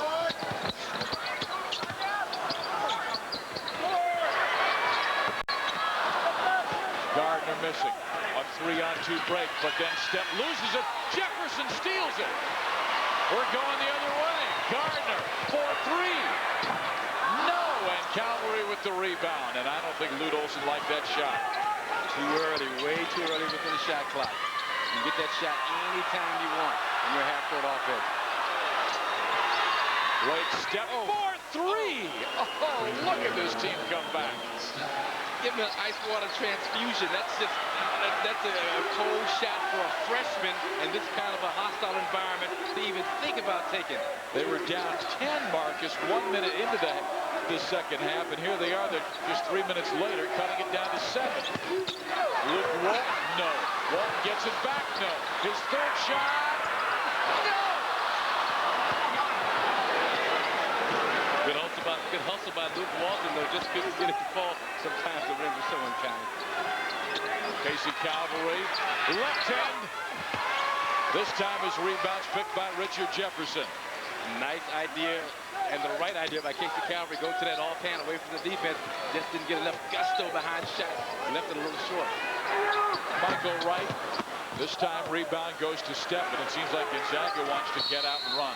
I think both teams are a little tired right now. I mean, the pace, the first 5 minutes of the second half has been furious and fast, and that's a good timeout by Mark Few just to get his guys together, collect their thoughts, give them a little bit of a blow, and then run some specific offense. I think going back inside the KC Cavalry, not a bad idea. Calling on the Cavalry isn't a bad idea. 16 points, 5 rebounds, 1 block shot, and he's just so strong inside. Well, the key matchup you said coming into the game would be the point guards. Gardner's ability to get it into right. Dan Dickau's ability to not only pass but score. And also Dickau's ability to withstand the pressure of Arizona. He's done an outstanding job, 12 points, 4 assists. Great field goal percentage, 5 of 8. And then Jason Gardner, only 6 points, but 4 assists. He came into this game averaging just under 3 assists a game. He's already got 4 assists, so right now you know he's more pass-oriented than he has been the first few games of the season. Dickau had a great first half. He's led the club nicely in the second half, but his main job to work it inside to Spinkler Cavalry. Arizona just 2 for 9 to start this half, while Gonzaga has gone 4 for 6. I talked to Jason Gardner before the game. He said, I heard you shooting too much. And he was just hurt, Steve. He just hurt. Paid expression on his face. How about Blake Stepp shooting the ball? Much like that expression that they had when Blake Stepp just knocked down another three-pointer. He's a freshman. He's got 12, and he is doing it on the road at a Wild Arena at McKale Center in Tucson. He's a freshman from Oregon, of all places. Lamont Frazier missing. Wessel pulls it down, tried to feed it to Edgerson. It is out of bounds to Gonzaga. Gonzaga has tied it after being down by 10 just 4 minutes ago. Cavalry inside. Blake Stepp outside. And it is Gonzaga coming back to tie this game at 54.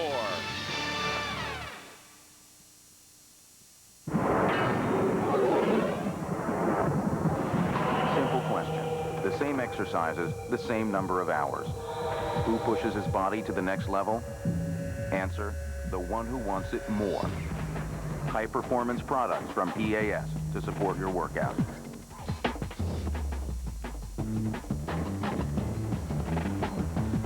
Right now, save 20% on all EAS sports products, only at GNC. Welcome to Transmegala, 268th floor, Information Services Division. Yes? We're from Luftgart. We provide enterprise IT consulting. Tea? ERP, CRM, and ASP management. Cake? 24/7 apps hosting. I already have one company for every application my division needs. How's that possible? I have Quest. Communications change everything. Ride the light, Quest.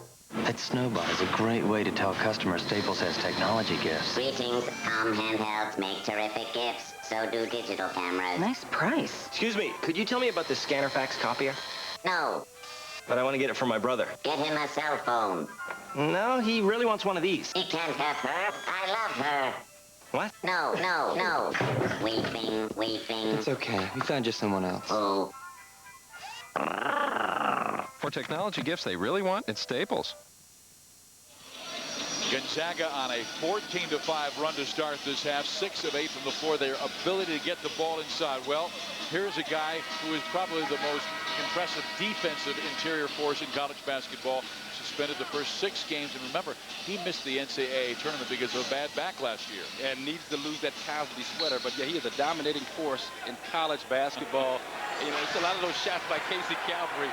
The Cos, Lauren Woods will be right there on top of that stuff. Absolutely. We did the game last year in Washington where he had 3 blocks in the first possession of the game. Look at that from Dan Dickau. See that? They should give him 5 points for that. Did you see that one? Trying to throw the lob pass to KC Cavalry, rattles it home for 3 points. Dickau's got 15 now, but Richard Jefferson comes right back to close it to 1. So Gonzaga with their first lead since early in this game. Dan, do it again. Unintentionally. Accidentally. Doesn't matter. Oh, no. What are you doing, son? Slow down. For all those times you couldn't score when you tried to, here's the one where you scored when you didn't try to. Trying to just throw it in front of the rim. A bad pass turns into a great lead. You see the look on Casey like, we'll take her. Okay. We'll take her. We're not throwing her back. 8 for 15 from three-point range. And remember, they lost the two top three-point shooters in the history of Gonzaga basketball, Richie Fromm and Matt Santangelo. And Ryan Floyd, who lit up UCLA, but that's a nice backdoor cut. I mean, the lob was there, but you didn't need it because he threw it in the basket. Jason Gardner for three, and Arizona's back in front by 2. Steph's getting a lot more comfortable out on the floor. A lot more aggressive, a lot more assertive. And when Markey gives him that kind of freedom, the coach of Gonzaga, that's part of this system, pushing up the floor. He likes good offensive players on the floor at all times so that they can read each other, feed off each other, work with each other, use each other. And they've called a personal up against Jefferson, his second of the game. Jefferson will contain Dick out. Steph saying, hey, my range is really good, and now I'm just throwing it to Alex Hernandez. See, there's one where you try to take the shot, and it goes into the interior player's hands. So they've been fortunate on 2 possessions now. It's one of those Lorenzo Charles layups. Yeah. Shot is so short that it becomes a perfect pass inside. They won a national championship for NC State over Houston years ago. Now Richard Jefferson trying to assert himself, but I think he might have given Luke the sign that he's a little winded right now. Michael Wright springs up off the bench, but Jefferson playing awful hard, awful effective basketball. And Gilbert Arenas will also come back. Remember, he was sidelined because of an injured left leg. Frazier, though, will come off the floor as well. Jason Gardner's playing like every second. Now Gardner will leave. No, he's still on the floor. He's entering the basketball to Justin Wessel. Wessel. Inside Michael Wright. Partially blocked by Calvary and out of bounds to Arizona. And that was an afterthought block shot by Casey Calvary. He actually had his back to Michael Wright. Realized at the last moment that Wright was about to elevate the shoot. And then, hey, get that out of here. What are you trying to do? My paint. Michael Wright missing. Gilbert Arenas high for the rebound. Look at this quickness. Luke Walton with the fade. Long. Michael Wright rebounding. Powers it up. No. Right now they can't buy a basket, and Gonzaga's all over the floor, and Calvary is traveling. Now that's one call that I wish the college game would mirror the pro game more. That's when a guy goes on the floor for a loose ball. Well, he slides a couple of feet or 3. Why penalize the guy for hustling? Don't penalize the guy for hustling like that. That's a great hustle play by Calvary, and it just turns into another possession for Arizona. Gilbert Arenas, short. Gonzaga rebounding. Gonzaga with a chance to take the lead.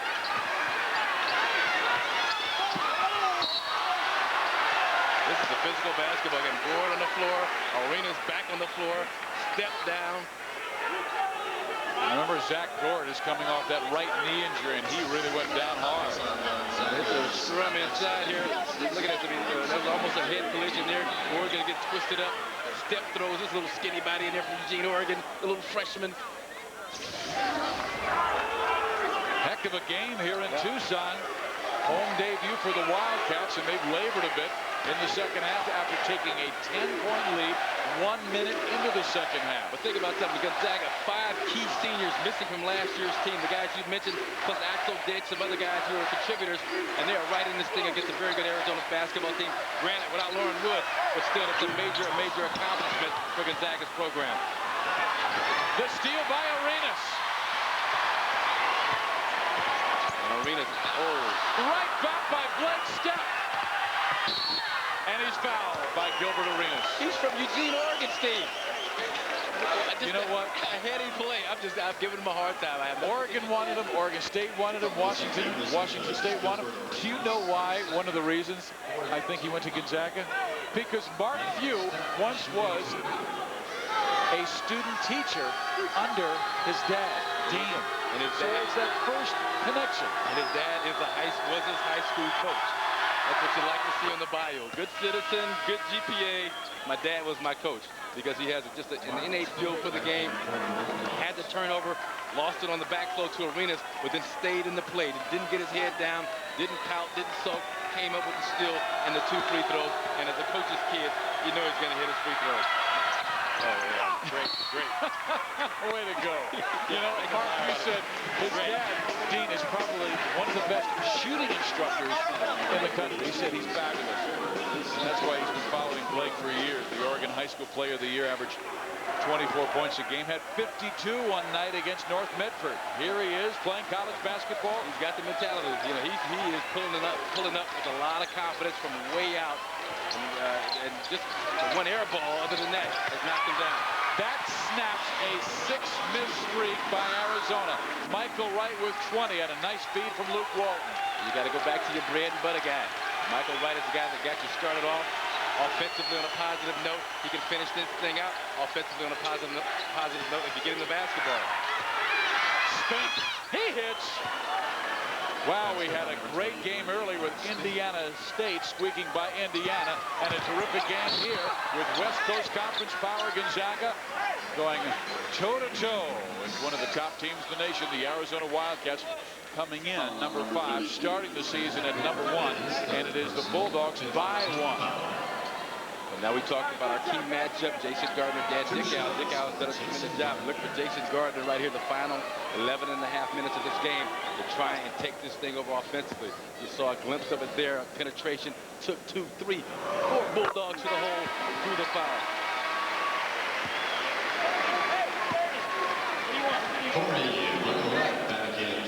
Corey Violet comes onto the floor, leaving Zach Gord.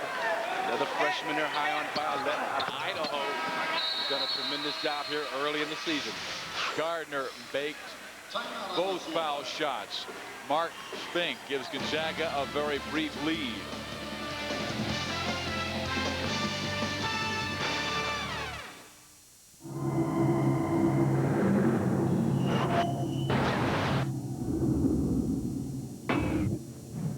With a 4.3-liter engine, the new Lexus GS430 not only has more torque and more horsepower than the BMW 540i, it also stops faster.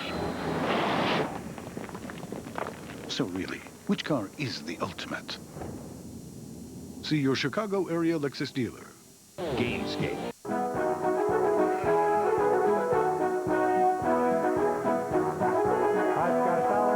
Each shoe, one for me and one for you. It's anybody's dollar if it lands in the 2, and yours if it lands in clover.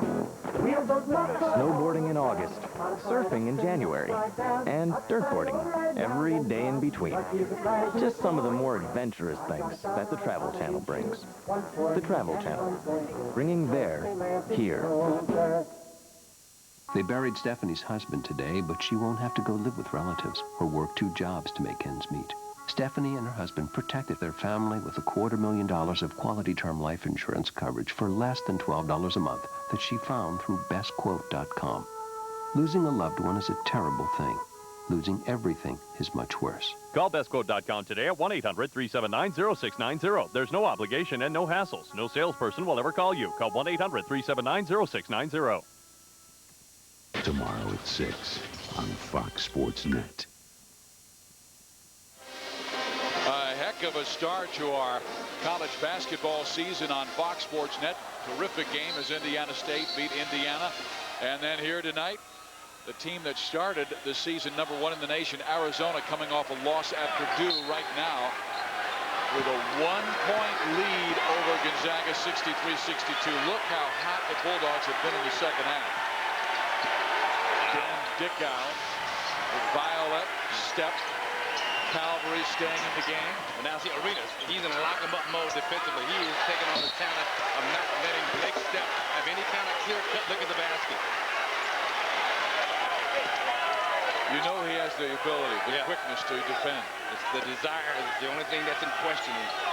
From watching him play, I've never really questioned it a lot. Early this season, he's had to be disciplined because of some lax practice habits. But he's into it now, Steve. And he's covering the red-hot Blake Step. All knocked away. Shot clock is down to 6 seconds. So the Bulldogs have 6 to get that shot off. I mean, it's almost like if you're Arizona, you look up, hey, this game's almost over. We're up by 1. You know, we better start taking care of business. They're really picking up their intensity on defense. Dickow faking, going inside. missing with 2 on the shot clock. Spink gets the rebound and gets fouled by Richard Jefferson. His third. A nice job on the offensive glass by who else? Mark Spink. But watch this play. See, watch the pump. Watch him go underneath the legs of Jason Gardner. Gardner got up high. He missed just the jumper, but there's Mark Spink just doing the dirty work. Blue collar, bologna sandwich, some Kool-Aid, couple of chips, big pickle. So that's a blue collar. That's what a blue collar player eats. Hard hat. That's not very nutritious. Little tapioca pudding. Should go with all the worst for you. It gets you through the day. This is what your blue collar. All right. Spink makes them both 10 points now for Mark, and a 1-point Gonzaga lead. We're at the 11-minute mark. It's not a Donald Trump lunch. It's blue collar. I don't think Mr. Trump's eating bologna sandwiches. Jefferson missing. Wright really sealed off Calvary. They will call a foul. I don't know, Calvary can't believe it. But looks like a pretty good job blocking out here. But now here's Michael Wright here, going to roll to the basket. Shot's going to be taken. Watch him work for offensive rebounding position. Right there, Rudy man. I didn't see the foul, per se. Third foul on Casey Calvary. Arizona has 4 players with 3 fouls. Wright, Wessel, Jefferson, and Edgerson. Arizona's tricky with these out-of-bounds plays. Wow, if that's on Calvary, that spells big trouble for Gonzaga. Fortunately, it's on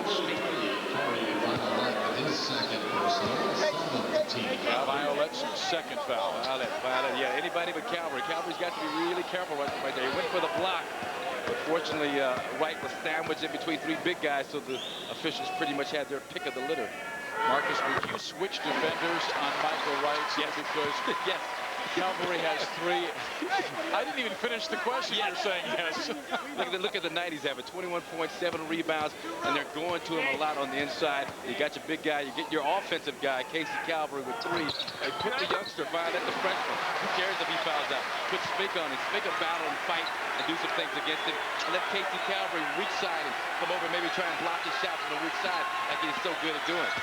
22 for Michael Wright. Arenas denying step up top step, cannot even touch the basketball. Look at that defense by Gilbert Arenas. 16 shot clock. Gardner on dick out. And a push by Jason Gardner. And they hug each other as they come to the basket. That was a competitor's hug. And Gardner's like, hey, I'm right with you, right with you, baby. I ain't letting you go nowhere. I'm not gonna let you fall, but I'm gonna squeeze you a little extra hard. A little extra hard. Just let you know I'm here. Too hard, and you not only get 2 fouls, you get a 3rd. Mark Spink inside, missing Arenas.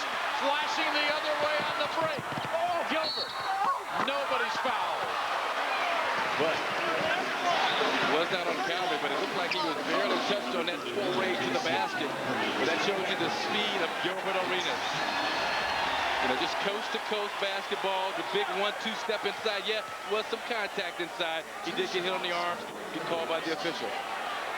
Got hit up top. 4th foul on Casey Calvary, and Mark Few is pleading his case to the official down near the Gonzaga bench. It's almost like this is too good of a basketball game to spoil it with foul trouble on such an integral part of your offense, Casey Calvary. You got to take him out of the game now. Going to hurt Gonzaga's interior game offensively and defensively. And when they took him out in the first half, that is when Arizona stretched their lead from 4 to 9. 16 points, 4 rebounds for Casey, a guy they cannot afford to lose. But like you said, they attacked him. Yeah, they did, and you talked about it. I mean, you leave him on Michael Wright. That's good for 2 fouls in itself, at least. But Casey should have known. He's got 3 fouls. Even if Arenas makes the 2 points, it's not that big a deal. They need Calvary on the floor. Look at this shot by Blake Stepp. Maybe. And a foul. Yes. Maybe. A chance for 4. This kid from Eugene, Oregon is ice. He's got 16. And just bombs away. And I talked about the job Arenas did, but Arenas got lost on that play. And then on the closeout, some body contact low. And up top, it was all good. Step to this, big fella. Some body contact down low. That's the foul. That's the trade. And here's the free throw from the coach's kid. Blake Stepp with his career high already. Oh, the spin is good. It's all Gonzaga as they take the lead 69-67. Corey Violette, the freshman out of Idaho. Blake Stepp, the freshman out of Oregon. Who would have thunk it? Doing some serious work here in the second half against Arizona. Richard Jefferson. Nice move to the hoop, and he ties the game at 69. Well, Jefferson's been quietly effective tonight. Moves like that, especially when they're most needed in this basketball game. We're going the other way. It is an offensive foul against Dan Dickow. His second personal. Once again, Dickow a little too aggressive, trying to clear some space for himself with that offhand. And now the fans understand this is a serious basketball game. You better get serious. Get up. Get off your feet. Take some vitamins. Get up.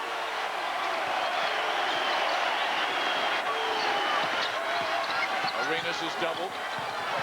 He fights through it. Can't score. Look at Rebound. Step. Right in the thick of things.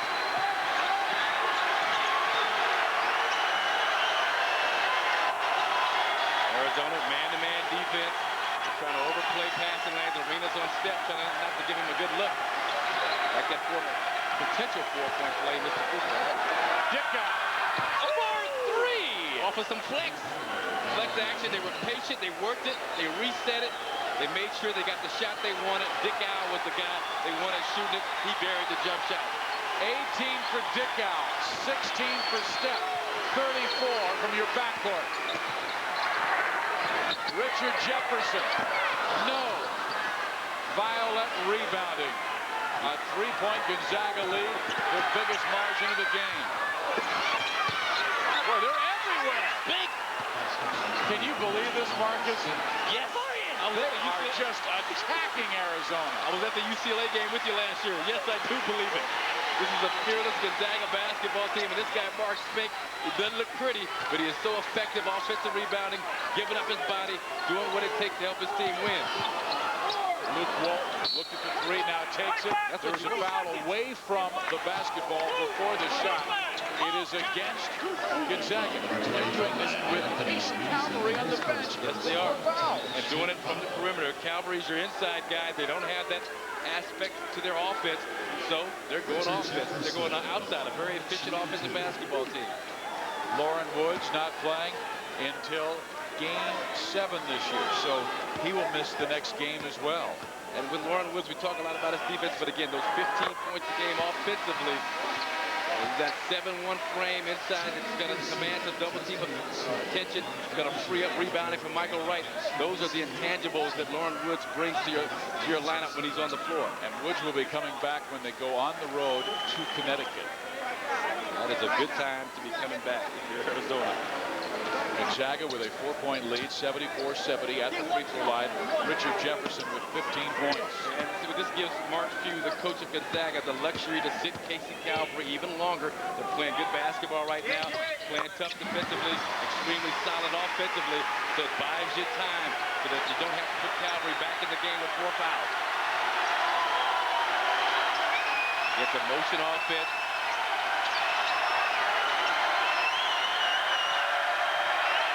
Shooter, Step, Dickow, you got your slasher, Reason in the basketball game, and your bangers, Violette and Gord on the floor. Shot clock down to 10. Dickow has the ball, trying to work Lamont Frazier. They call a foul against Frazier.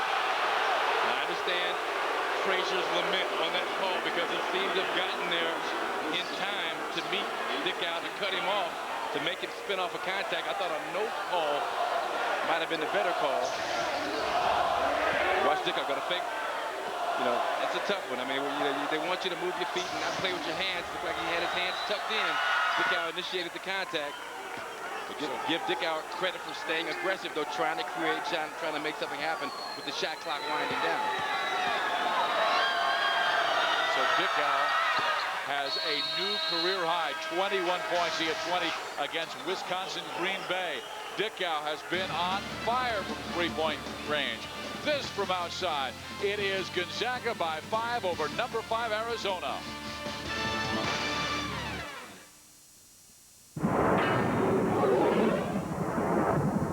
Quick question. They all have have the same body. They all have the same skill. Who's going to win? Answer: the one who decides. Myoplex ready-to-drink shakes from EAS.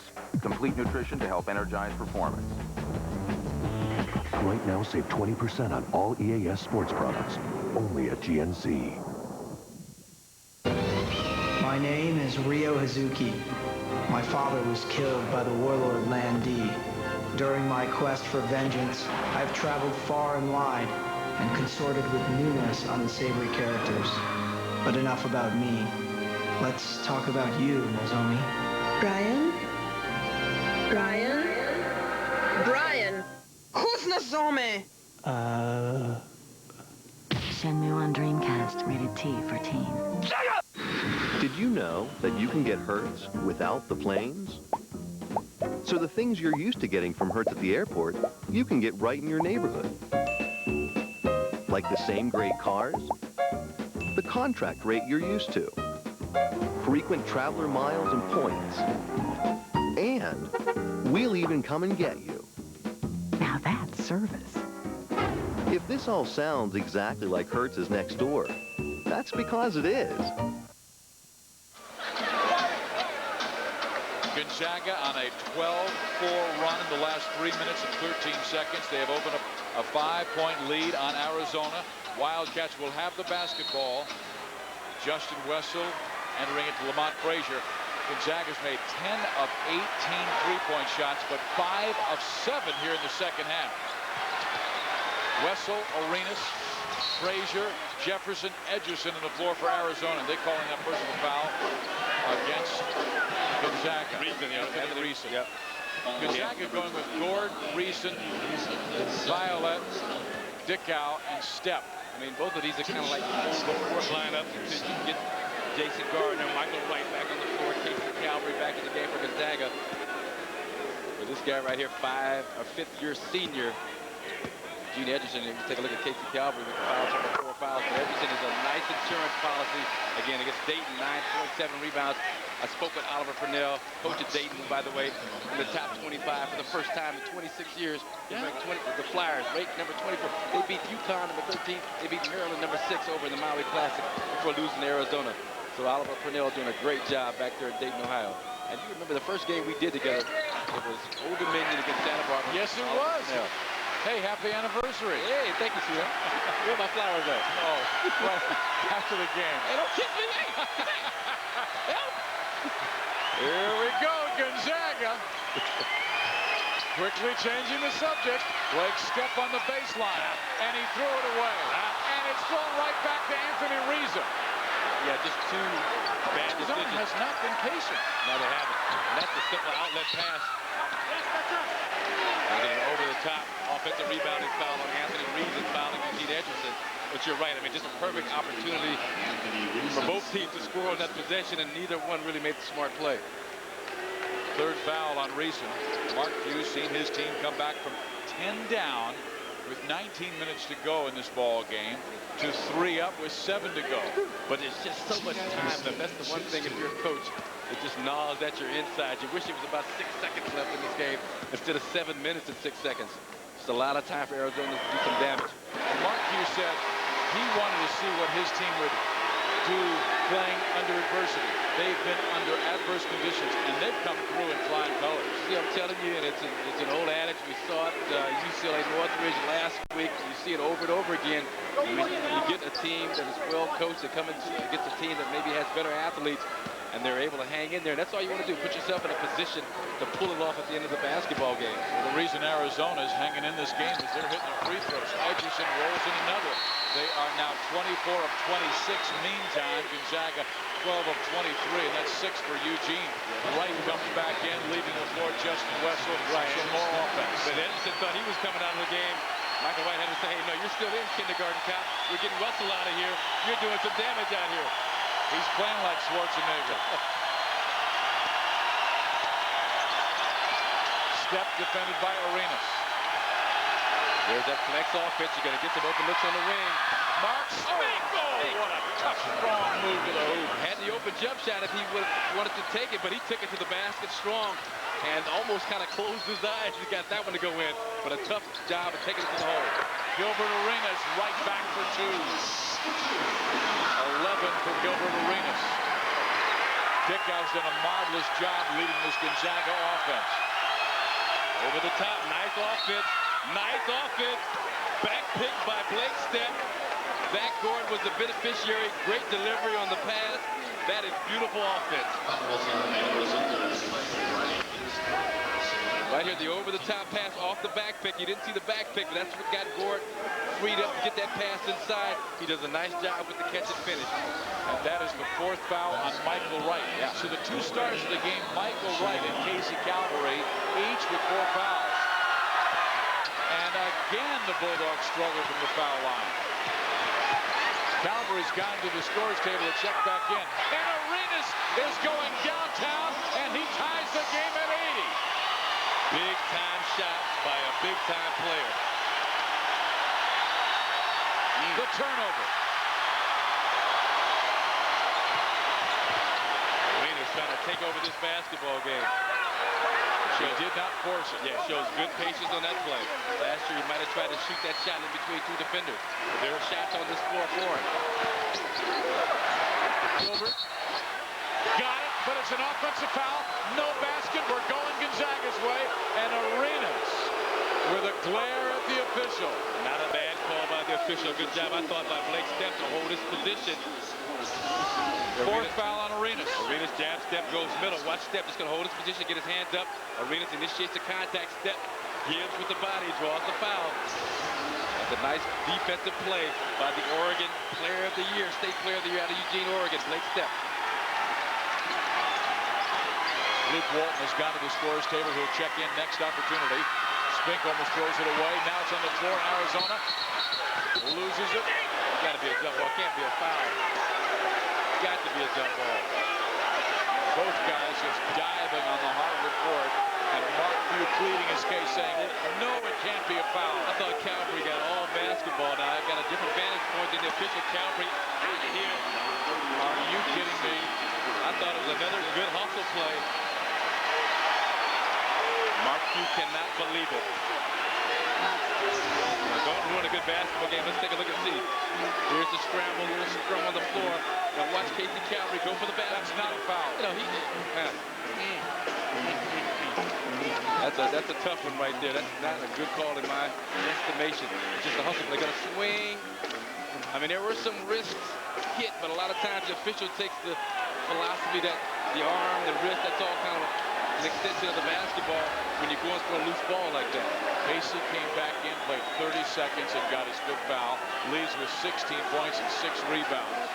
What is interesting, though, they stretched the lead with him on the bench. That's the bad news. The good news, they played okay without Casey Calvary in the basketball game. They're going to have to really play well here. And they need Spink to step up, do the same things he's been doing. Gord to hold down the inside of the paint.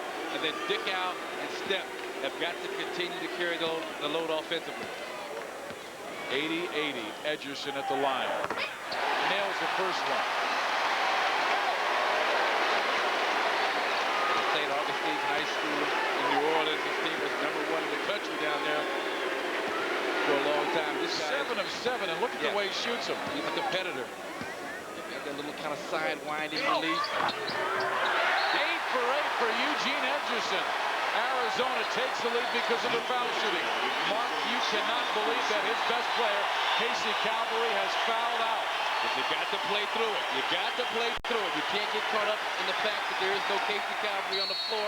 It's time to regroup, circle the wagons, finish this thing out tough. But Mark Few, I think he called that timeout just to finish the officials a little bit. He wanted to stare, and now he has to reorganize his offense without Casey Calvary.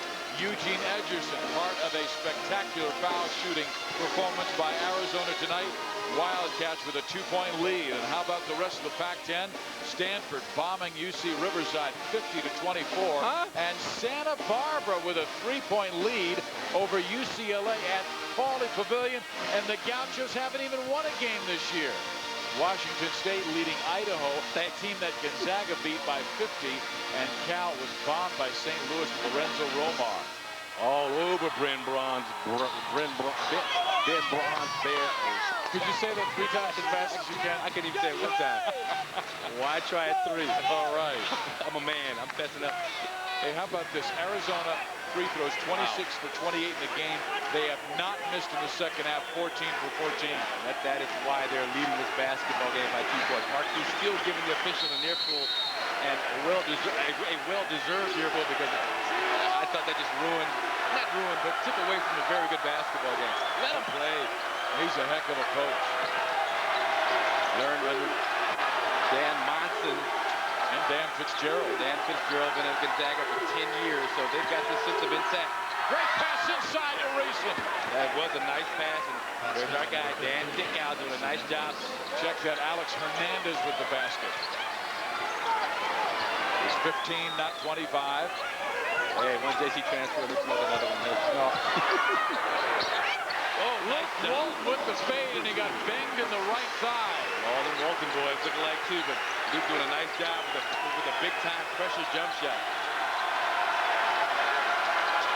And Arizona overplaying. They're picked up their aggression defensively. They're going to go this last 4 minutes trying to deny every pass on the exterior.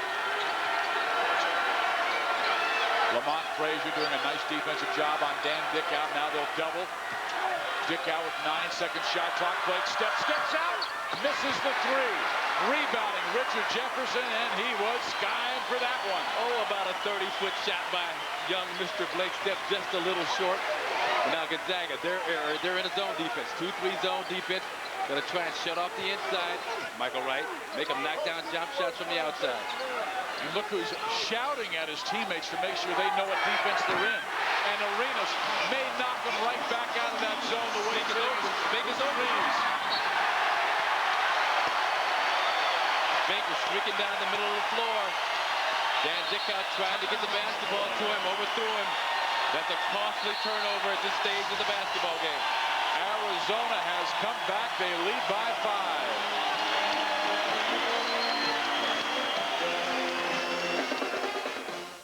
5. Bologna? Or bologna with cheese? Looking for something with some zip? Bologna or bologna with cheese? Well, Wendy's spicy chicken sandwich with its fiery blend of pepper and spices satisfies that crave. That one is... Speed, reliability, performance. The qualities that won Lance Armstrong the Tour de France. Now, they're available in international delivery. Introducing Global Express Guaranteed from the U.S. Postal Service and DHL. Delivery to over 200 countries in as little as 2 days guaranteed. Now, you'll know which team to ride with. Fly like an eagle. Gone in 60 seconds. Bring home the non-stop action, starring Nicolas Cage. Yes! And only on DVD. See behind-the-scenes footage you won't find anywhere else. Gone in 60 seconds. Coming to video and DVD. Rated PG-13. Experience Dodge Intrepid with its smooth line. This is a national sales alert from Dodge. Effective immediately, get 0 APR financing for 60 months on 2000 Dodge Intrepid, which can save you over $5,000. Or get a $3,000 cash allowance on Intrepid. See your Dodge dealer immediately for these substantial savings offers on Dodge Intrepid. We now return you to your regularly scheduled commercial. See the friendly Dodge dealer near you.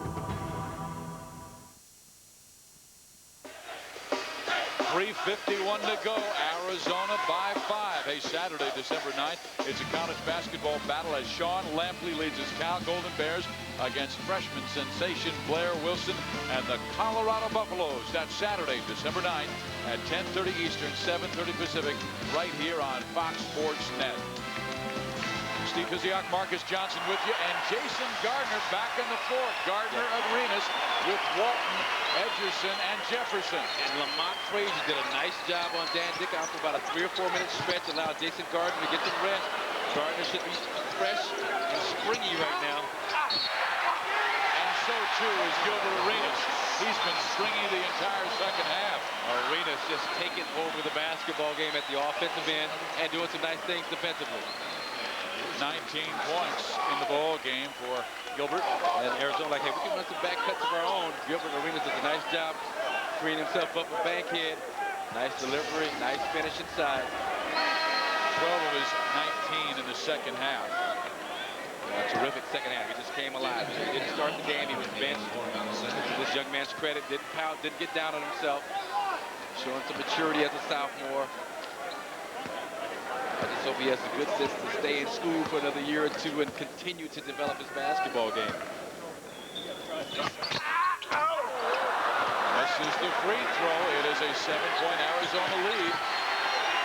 Gonzaga, one of the best free-shooting teams in college basketball, certainly in the West Coast Conference, is now starting to turn it over when they need some threes. 10 turnovers in the second half for Gonzaga, 4 for Arizona, and a lot of it caused by that intense half-court defensive pressure of the Wildcats. Pressure will burst the pipe, and it will definitely get to your head and make you do things you might not normally do.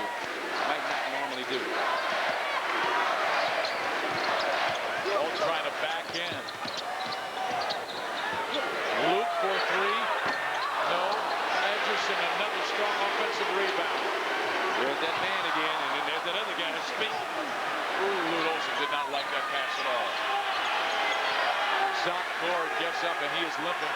Remember, he is coming off knee surgery in September. Again, Arenas, step down mode on step.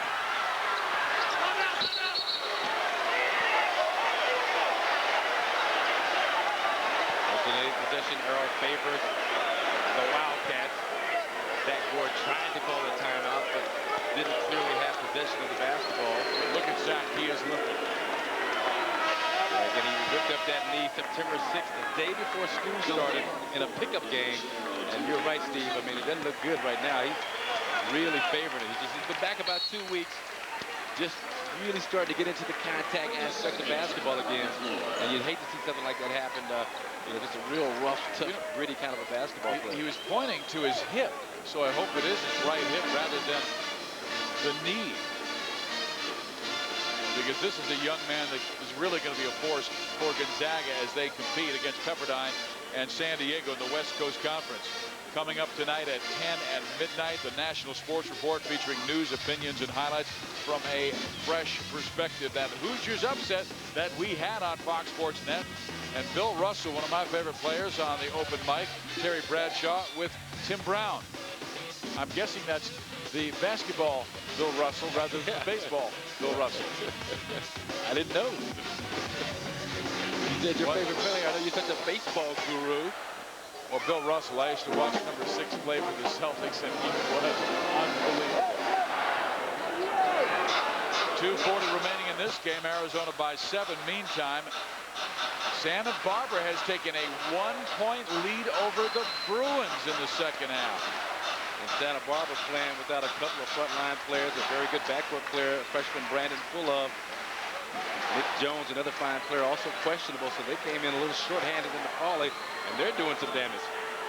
Dan Dickow on the sideline. Dickow having those 2 fingers on his left hand heavily taped, but he is playing with just 2 fouls. Right now, they're trying to figure out if they need to reset the clock after the hell ball situation giving Arizona the basketball. And both teams back to their benches while they continue to confer in midcourt. But Dickow, I'm wondering, is it because of the fingers that he's out of the game? Exactly what's, I mean, if you want to have a chance to win this thing, you need his ball handling on the floor, his passing. Maybe this is a chance for Mark Few to see what some of his other guys can do. But look at the bench scoring for Arizona, 31, Gonzaga 9, but 19 of those 31. Gilbert Arenas, who did not start in this game because Lute Olson wanted to challenge him, and he got Luke Walton on the floor. Walton got the ball inside to Michael Wright. That started their offense. They brought Arenas off the bench. He has been fabulous in the second half. And Arenas has responded to that challenge of his coach Lute Olson. He has come out, we talked about those 19 points, the big second half, but defensively he has been in lockdown mode on a good step, except for that 1 foul, has played him almost perfectly positionally on defense. 9 in the basketball, just making making the freshman have to work extra hard. 89-82 Wildcats. This is going to be a tough guy to press, Jason Garden. And now Gonzaga extends their defense. Mark Spink is the point man on that press. Now they fall back into straight man-to-man.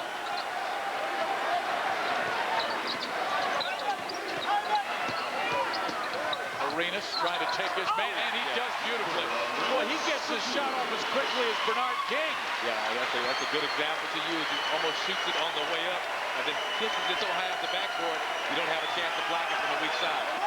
Arenas with 21. So they're trying to rattle this rookie, and it's not a bad idea on the part of the Arizona backcourt. They're really putting a lot of pressure on him. Late step out top, but to his credit, he maintains his composure, finds an angle and alley to the basket, and gets to the free throw line. And in this game, tense situations, I think Lute Olson has at times wanted to see different combinations, different players in different roles. I think that's what we're looking at now from both coaches. Mark Few again with Dan Dickow on the bench. You know, he's doing a little bit of that himself. Tough situation. Let's see what these young guys can do. These new guys. Alex Hernandez, JC transfer. Anthony Reeson, JC transfer. Step, just a freshman. But watching Lute Olson through the years, he usually uses December as a teaching lesson for his team as they prepare for the conference race in the Pac-10, and that's why they have been so strong in college basketball through the years. And it's not like he's using Cupcake State to teach against. He's playing a very tough schedule in the process. Yeah, he's got St. Mary's, then UConn, Illinois, LSU, the Fiesta Classic, Texas on their non-conference schedule. Love is in the air, Marcus. Dan Dickow not feeling too much love right now. I mean, I know these guys, Casey Calvary, Dan Dickow, thought that this was a game that was right in their grasp, something that they had a good chance of winning. If it weren't for the foul on Casey Calvary, who knows what might have happened. He may not have won the basketball game, but obviously would have had a much better chance. Calvary would have blocked a lot of that stuff inside, at least gone after it to change some of those shots. And then he has been a force offensively as Dan Dickow comes back in the basketball game. At the 147 mark, with Arizona leading by 8 and Michael Wright still at that foul line. Wright having a dominating game.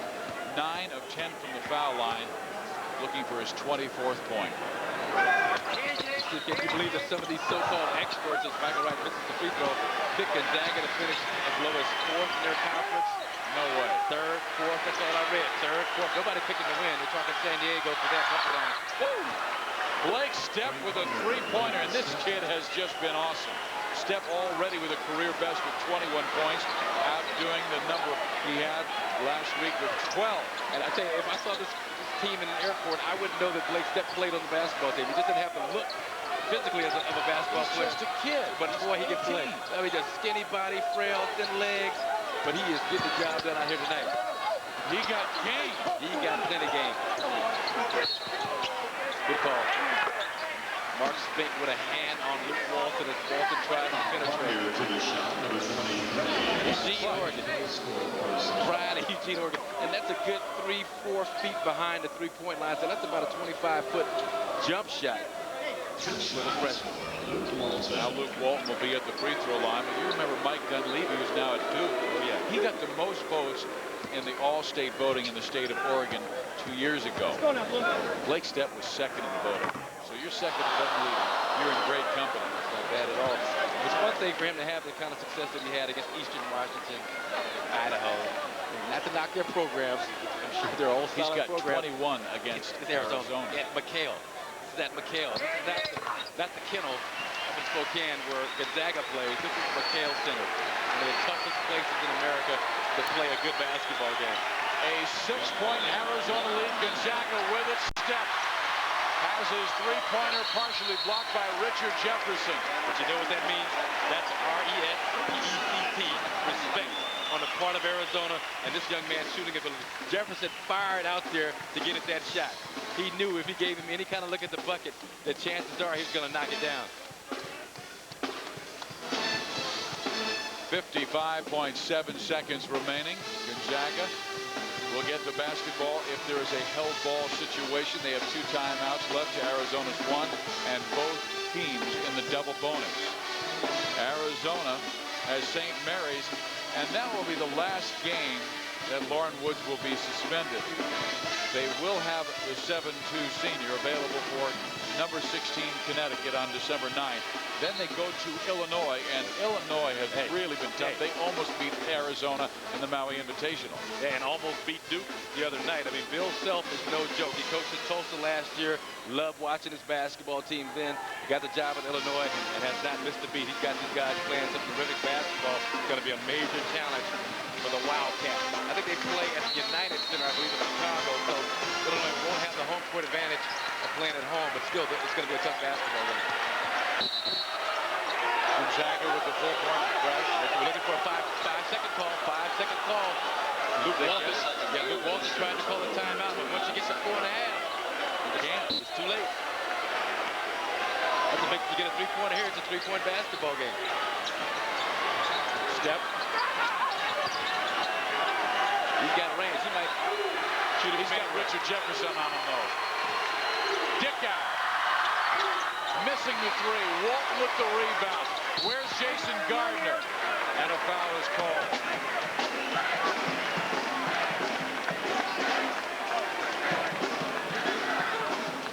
Gonzaga has 4 of their 5 starters in double figures.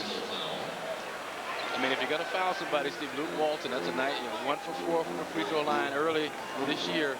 I mean, percentage-wise, he is the guy on the floor to foul. You don't want to touch Michael Wright. He's shooting too sweet. Gilbert Arenas, he's on right now. Gardner, ice water in his veins. So let's see what Lucky Luke can do in this situation. 39.7 seconds remain. Casey Calvary, who came back in with 4 fouls, it only lasted 30 seconds. Oh, what could have been. Has really sagged since.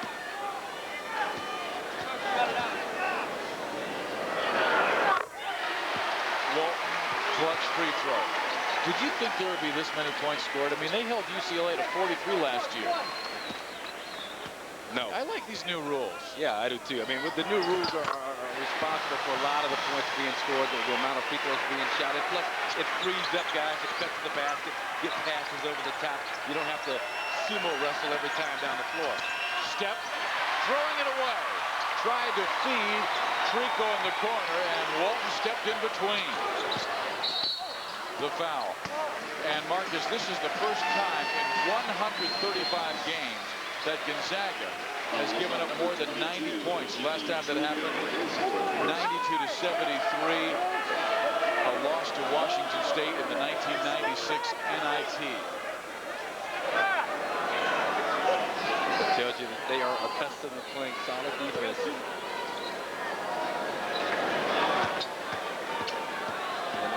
And plus they milk the shot clock offensively. They'll take 25 seconds off the clock when they get to their offense and really look aggressively for a shot.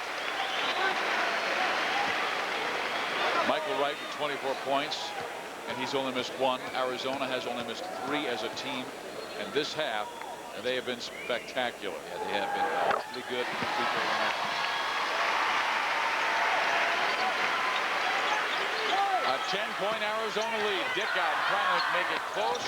Jefferson rebounds, is missed, and Dick out picks up his 3rd foul.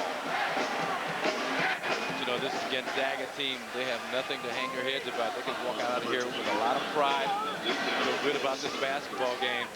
You know, we talked about that phantom foul on Casey Calvary. He did get some arm. I'm not going to get on the officials that tough because he did grab some arm, but you know, my position, let them play at that point. They were going for the basketball. I thought it was more incidental than anything else. But Gonzaga has done a nice job of representing, you know, people like to say, Steve, they are represented here at McKale tonight. And I'll tell you, the Washington Huskies are coming to Spokane next, and they better come ready. Because this team can't play. Better get ready for an L if you're not ready to play. Blake Step trying to feed it to Trico. He will miss. Michael Wright grabbing another rebound, trying to dump it off to Jason Gardner, and that should do it. Richard Jefferson, showtime! At the buzzer, and Arizona has 100.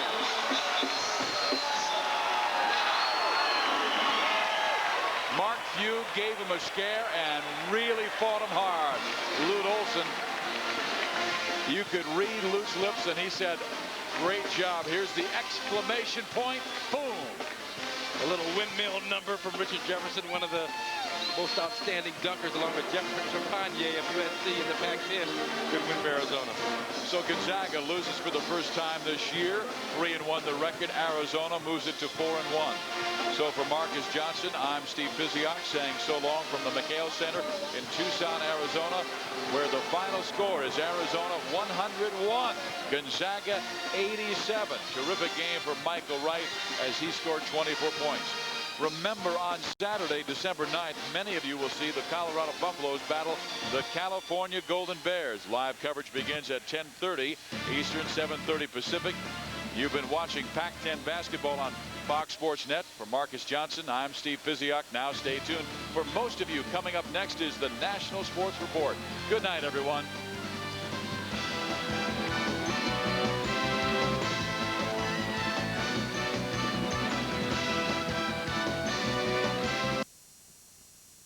Nothing lead. Just about a minute and a half gone by. Here's Tom Coverdale, the sophomore out of Noblesville, Indiana. Only 10 games played last year. Is very solid running the point. Finds the opening. Menser almost strips it. Fight in the lane. Gives it up. Haston the long jumper. Nothing but the bottom of the net. Kirk Haston is really going to hurt you, not only inside, but real good range on that jump shot. Now Indiana State take it way out front. Crowd very quiet at this point. Menser almost lost the handle. Regains plenty of time on the shot clock. Indiana State picked third in the Missouri Valley Conference. Decent shot, no good, but we have a whistle and a foul away from the ball, and it will be called on Conte. That'll be his first personal, first team foul. Jabril Conte, they're expecting big things from him this year. He's dropped about 30 pounds. But he plays on one speed, they're telling us today, full speed all the time. Haston showing the complete repertoire here in the early going. Wren looking to push it. Gives it up. Conte pulls up. 15-footer. Doesn't get it. Rebound. Dane Fife comes out of the pack. Has Coverdale on the left. Gives it up to Jeffries, the young freshman. In the paint. And he is fouled. And that's going to be a push. And it may be on Conte again.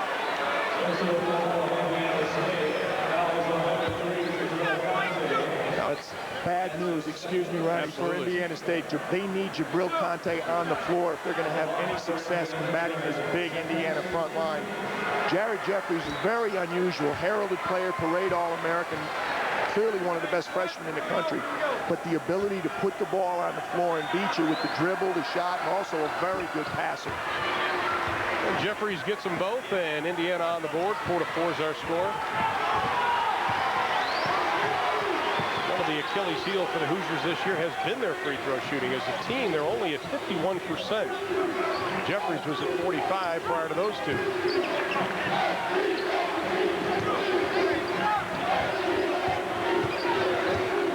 Guys are out front. Shot clock inside of 15. Block. Working on Fife. No place to go. Fife staying right with him. Then he has it taken away. Haston comes down with it. Coverdale will lead the right side. Have you noticed the difference in style of Indiana from Coach Knight and Coach Davis? Mike Davis wants to push the ball up a little more, and they say they're running more sets in the half court, a little bit less of the motion offense, which has been the Indiana trademark over the years. Haston walked with it, will go the other way. Indiana very good with the basketball. They only turn it over about 16 times a game. Interestingly enough, Royce Waltman, a former Indiana assistant, they run motion offense. You'll see Indiana State on offense looking a little bit more like Indiana teams of the past. They're already with a 3 in the ball game. So far, the Indiana postgame has not really hurt Indiana State. Indiana State said offensively they just want to do what they've done. Haston has a breakaway. Everybody blocks everybody out. Haston takes it to the hole. And we've got a player down. Geeson is down. Haston now with 4 in the ball game. And he's holding the right knee. Brian Geeson got the start tonight. Royce Waltman will change his starting lineup. Obviously against the bigger, stronger Indiana team inside, Brian Geeson got the opportunity to start. Geeson averaging just about 5 points and 3 rebounds a game, making his only his second start. May have stepped on a foot. Let's take a look at it again. Missteps right there. I think he got hooked up with Kirk Haston on the steal. Kirk, with good anticipation, stepped into the passing lane, and as he pushed off to head down court, looked like he might have crossed legs with Brian Geeson. Geeson's still yet to get up, sitting down with trainer David Ralston. Well, now you look at Geeson, he is going to be helped off the court, but then you have Conte on the bench with 2 personal fouls, and now Royce Waltman's looking at his bench saying somebody has to step up. Those are 2 of our big guns. He's going to be going deep into the bench. They're going to be playing a lot smaller than Royce Waltman wants to play. Michael Kernan, a redshirt freshman, practiced yesterday for one of the few times. Worked out once or twice down in Puerto Rico. We're going to see Terrence Avery now on the floor for Indiana State. Number 11, Matt Perry's checked into the lineup, the freshman out of Tulsa, Washington High School in Tulsa, Oklahoma, home of Wayman Tisdale. Solid program in the state of Oklahoma. 2 state championships in the last 4 years. Avery, the right-handed shot won't go. Rebound controlled by Jeffrey Newton. Zane Fife, who's been a much heralded recruit. Defensively, he has lived up to his expectations. Offensively, maybe not for the Hoosiers. Haston just doing everything he wants to do right now. Taken away, though, by Indiana State. We have a whistle and a foul, and that will be on Haston. I think he got a little frustrated there, Ronnie, as he turned to shoot it. He lost the ball going up. Well, we've got a timeout. Royce Waltman knows the intensity of this game, and so do the players. Timeout. Indiana by 2. Time since 1960-61. Indiana State, of course, won last year 63-60 in Bloomington. Indiana leading the overall series 16-3, and right now they lead this game 6-4. PJ Carlismo, Ron Thula with you, Dan McLaughlin, our host. We're glad you're with us tonight for college basketball here on Fox Sports Net. Anything you see in the early going? Well, Indiana State has a lid on the basket. They're 1 for 7 from the field, and yet they're in decent shape. I mean, the scoreboard not hurting them at all. I think Royce's obvious concern, the foul trouble for Jabril, and now with Geeson hurt on top of that, they're really thin in the front court. Block lets it fly, doesn't get it. Avery had nice position. Terrence Avery, the junior out of West Frankfort, Illinois. He's in kind of a tough situation. He wants more minutes, but you have to play better to get more minutes. But he has worked extremely hard on his defense in the offseason. Nice up and under move, and he is going to be rejected by Newton.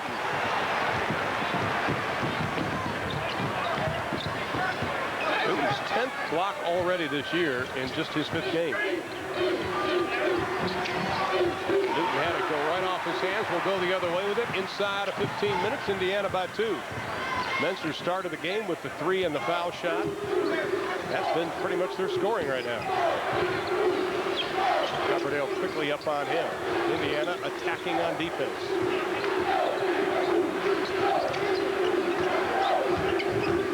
Menser's pull up from 14, difficult shot. Haston the rebound. Well, that's not Michael Menser's game, but again, Indiana State struggling to come up with the good look. He tried to create it himself. Indiana last won the Big Ten title in 1993. In the cloud of controversy since September, but these young men have handled it extremely well. Now they're just focusing on what they do best, play basketball. Haston looking for somebody. Coverdale comes out on top. The pump fake has it knocked away. Clean block. Here comes Matt Wren. Quickly up court. Matt Berry to the hole. Off balance. Doesn't get it. He takes a seat on the court. Stumbled over his own feet again. Both teams doing a good job with help defense. You put the ball on the floor, you move it, someone's going to be there to help out. Well, Newton had position, and all Matt Wren could do was just hold on to him. And that'll be Wren's first personal, 3rd team foul here in the early going. Sometimes the best look is to go just in right over the top right there. No help coming from the weak side that play. Matt Wren got caught on the top side, and Indiana wisely delivered it right over the top. Andre Owens is checked into the lineup, the freshman, number 20 from Indianapolis. He is a quite a point guard. Has a lot of confidence in his game as Fife loses the handle. Indiana State had the numbers and will hold it up. Avery inside for the jam, count it. Great look in transition right there. You talked about them having the numbers. Indiana got 3 guys back, but that first trailer got down the floor and they couldn't get matched up inside. You see the look right there. He pulls up, finds the 7th man down the floor. He's wide open. Indiana got 3 guys back on defense, but the 7th man down the floor was an Indiana State big man. They didn't get back to play it. So he pulls up and makes a real good look. And the foul goes on Newton, his first personal. And Avery completes the 3-point play. He's averaging right at 8 points a ball game. And again, Indiana State has regained the lead, 7-6. About 6.5 gone by here in the opening half. Jeffries has been quiet. Wren doing a nice job on him. The spin move, Avery comes over for some help defense, but Newton's there for the tip. Problem with help defense, when you come over and leave your man to help out, if a guard does not rotate back, you're very susceptible to offensive rebounds. Well, Block lost the handle. He thought it was tipped, but it belonged to Indiana.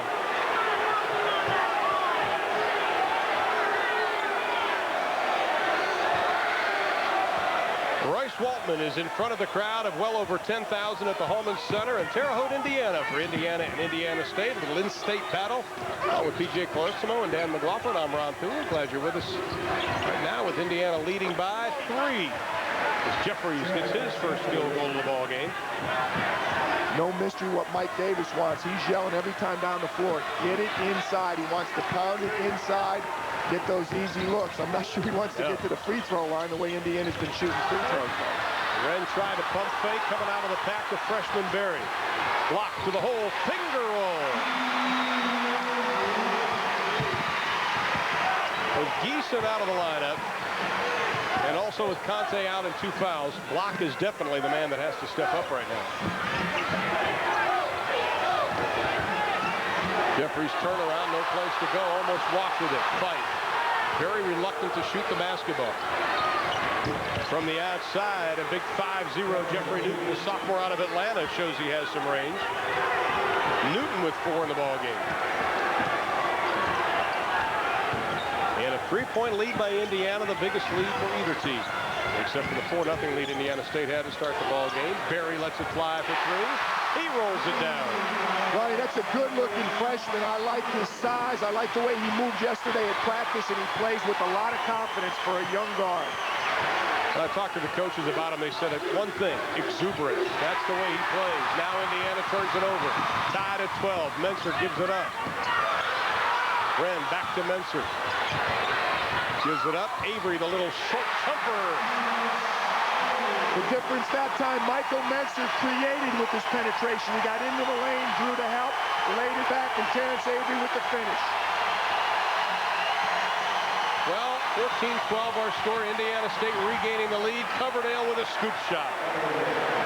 His first 2 of the ball game. Former Indiana Mr. Basketball, and you should not be able to drive all the way to the rim against either of these teams. Avery again with the right hand, and he has 7 in the ball game. Well, now this young man, we talked about he wanted more minutes. He may be earning them right now in the early going. He's going to get an opportunity tonight. Owens to Newton. Newton being guarded by Avery. That is his weak point, his defense. Berry trying to get a hand on it. Jeffries took it away from him. Royce Waltman doesn't like it. Newton inside for 2. Well, that's a big play. You saw the 2 freshmen going after the ball. Jared Jeffries came up with it. The result, an easy 2 points for Jeff Newton. This Indiana State team got into the NCAA tournament this past season for the first time since Larry Bird, and they got their first at-large bid. Avery's right-handed hook. You can see Indiana's big men doubling up on Indiana State here in the early going. Jeffries inside, spin move, short, Menser rebound. Down to 16. Good move, just doesn't have the strength yet to finish that play inside. Thielen blocked. They thought he had a double dribble, didn't get it. It was knocked out of his hands, and he's got the 2. Oh, Mike Davis didn't like that. Both coaches a little animated, but we've got a common crew here. These officials work both the Big Ten and the Missouri Valley. Newton's wild shot won't go. Jeffries trying to tippy-toe around Michael Menser. good no call there. Absolutely. That's an oops. Wren really having his problems. Avery rejected by Newton, and we have a whistle and a foul, and Mike Davis's jacket comes off. That was one continuous play, the foul and the jacket win. Now let's go back to that previous play and see if Block double dribble. Keelan Block with the ball there. He uses the Terrence Avery screen. Well, it was hit. He did the right thing. Well, it looked like the ball was hit, and he just dropped it, which is the right thing to do. The ball was hit. Mike Davis talking to Mike Sanzier right now. He's saying the ball never left Keelan Block's hands, and if he's right, that is a double dribble. Far be it for me to second-guess an official. You've never done that, have you? Avery already with 8 in the ball game as Newton picked up his second personal foul, which sort of helps Indiana State, getting one of the big guys out there. Avery's second one can't find the mark. Indiana State holding on to a 3-point advantage.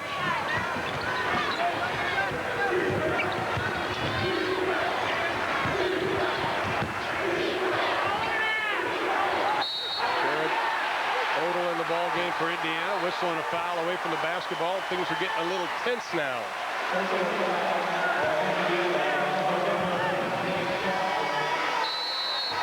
We've got a timeout with 9:17 to play. Coverdale with the scoop shot for 2, but Indiana trails by 3. Coverdale, a spot shooter. He gives it up, and Odell gets his first 2 of the ball game. Jared Odell left wide open and makes them pay. You know, Indiana lulls you to keep looking inside, but then when Coverdale has that outside shot, then Odell, you've got to be very cognizant of that. Forte gets the 2. They're a very good perimeter shooting team, Ron. It's just that Mike wants them to go inside for obvious reasons. That's where their strength is, particularly in this night's matchup. Hornsby gives it off, hits Odell's foot, goes out of bounds, and the Sycamores will have it.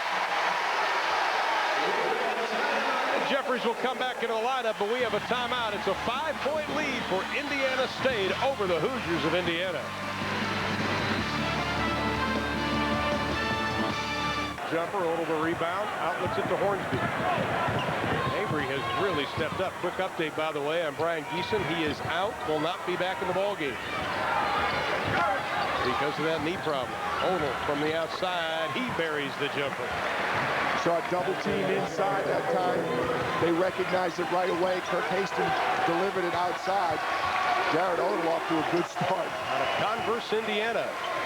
The word on him is that he does play in spurts, and right now Indiana State's bench has stepped up to the challenge with Geeson out. And with Conte with 2 fouls, and he's out of the lineup right now. Bryce Waltman doesn't want to take any chance of having him in his lineup with 2 fouls early on. 7 to shoot. Block lost the handle. That'll be a double dribble. We'll go the other way. Terrence Avery's done a nice job so far tonight.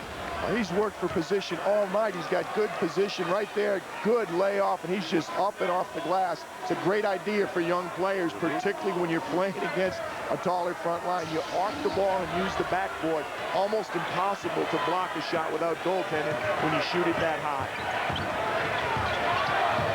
Hornsby coming off that knee problem last year.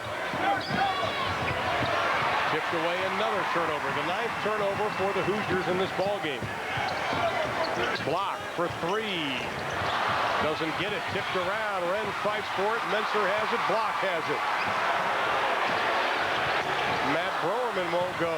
Still knocked around. Wren is all over the place. He's just trying to keep the ball alive. It was Matt Wren that created the turnover on the other end. The last couple possessions, you've seen Indiana State come with the double team, big on big. One big man gets it, the opposing defensive big man comes over and doubles up. Jared Jeffries, who grew up just a few miles from Assembly Hall.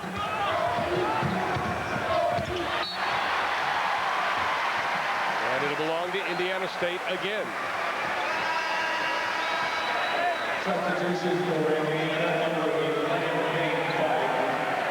Dan McLaughlin, you were in the huddle of Indiana State during the timeout. What did Royce Waltman have to say? Well, guys, and PJ, you really mentioned it. He talked about Matt Wren. He said the 6'6" junior really has to step up and play on the defensive end. That double team that you talk about, PJ, caused a couple of turnovers. Exactly what he was talking about in that last huddle. Well, you're getting Indiana State to do things they don't usually do, and that's cough the ball up. high post. Odell stays with him. Now Avery, the spin move, the turn, had a good look at it, didn't get it, and it'll belong to Indiana State. Terrence Avery's doing a real good job working for possession inside. We talked about Indiana trying to hurt Indiana State inside. The Sycamores having an awful lot of success, particularly posting up Terrence Avery. You see another real good freshman on the floor. I like these two freshman guards for Indiana State. This is Marcus Howard out of Elgin, Illinois. He is probably the best defensive player for the Sycamores. He is going to hang with you. Saw him warming up, and he was draining threes left and right tonight. Spencer looked at it, gave it up. Howard baseline, lets it fly, buries it. On cue, Ronnie, good call. The freshmen on both of these teams do not realize what freshmen are supposed to do in November and December of their freshman season. That's only his second field goal of his collegiate career. He's now 2 of 6 shooting the basketball. Jeffrey sees the double from Avery and Wren. Somebody has to be open. Fife on top, Menser on him. Good matchup because Fife won't shoot the ball usually. Horsby from outside, a good pure shooter, doesn't get it. Avery the rebound. The lead is 7. Biggest of the ball game for the Sycamores. Jeffrey's nice job defensively, cutting off the baseline of Wren.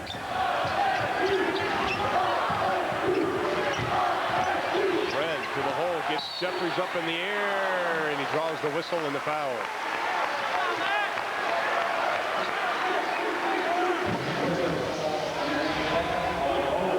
See the Sycamores changing sides of the floor. Real good ball movement. Michael Menser with the penetration. Finds the open guy.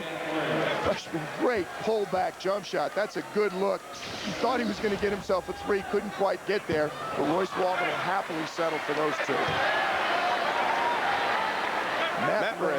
Matt Wren saw that he had Jared Jeffries on him, and even though Jeffries moves his feet well, he put it on the floor, tried to take him in, and went with the up and under fake, but unable to convert the first one.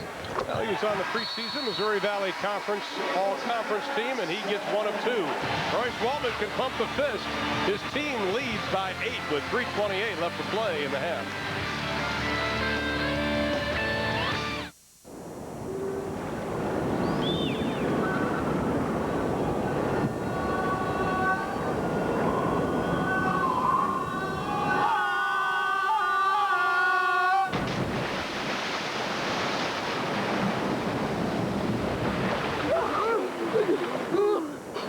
Yeah, it's kind of like that. Introducing a shockingly refreshing new lemon lime. Sierra Mist. Come on, Joey, let's have some of Grandma's old recipe ice cream. Wow, it sure looks good. It is, Joey. There's a whole world of wonderful flavors in her old recipe ice cream. It starts with fresh cream and cane sugar, then in go all kinds of other great tasting treats. Gosh, did Grandma make it herself? Of course not, Joey. She goes to the store and buys it like everybody else. Taste the premium quality of old recipe ice cream from Prairie Farm. I'd hop in my car, open the sunroof, play CDs and rocket to Rusty's for Byzantine cuisine. Presto, I am happy as a tattoo on a supermodel.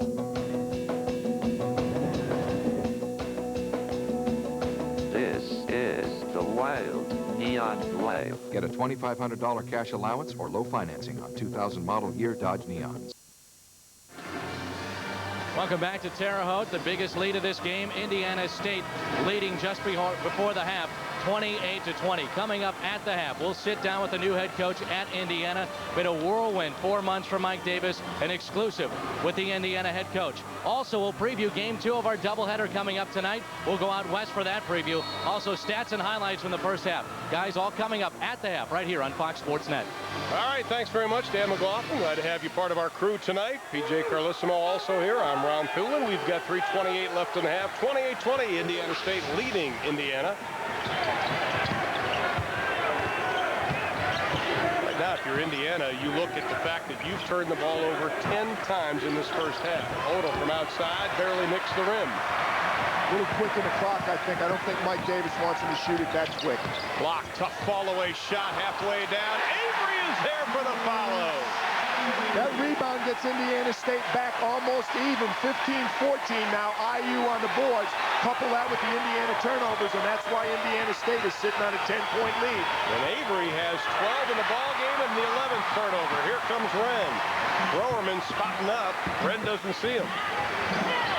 Growerman, number 40 for Indiana State. He is a pure shooter. Now they're trying to get something for Block, who sets the pick. Growerman pops out.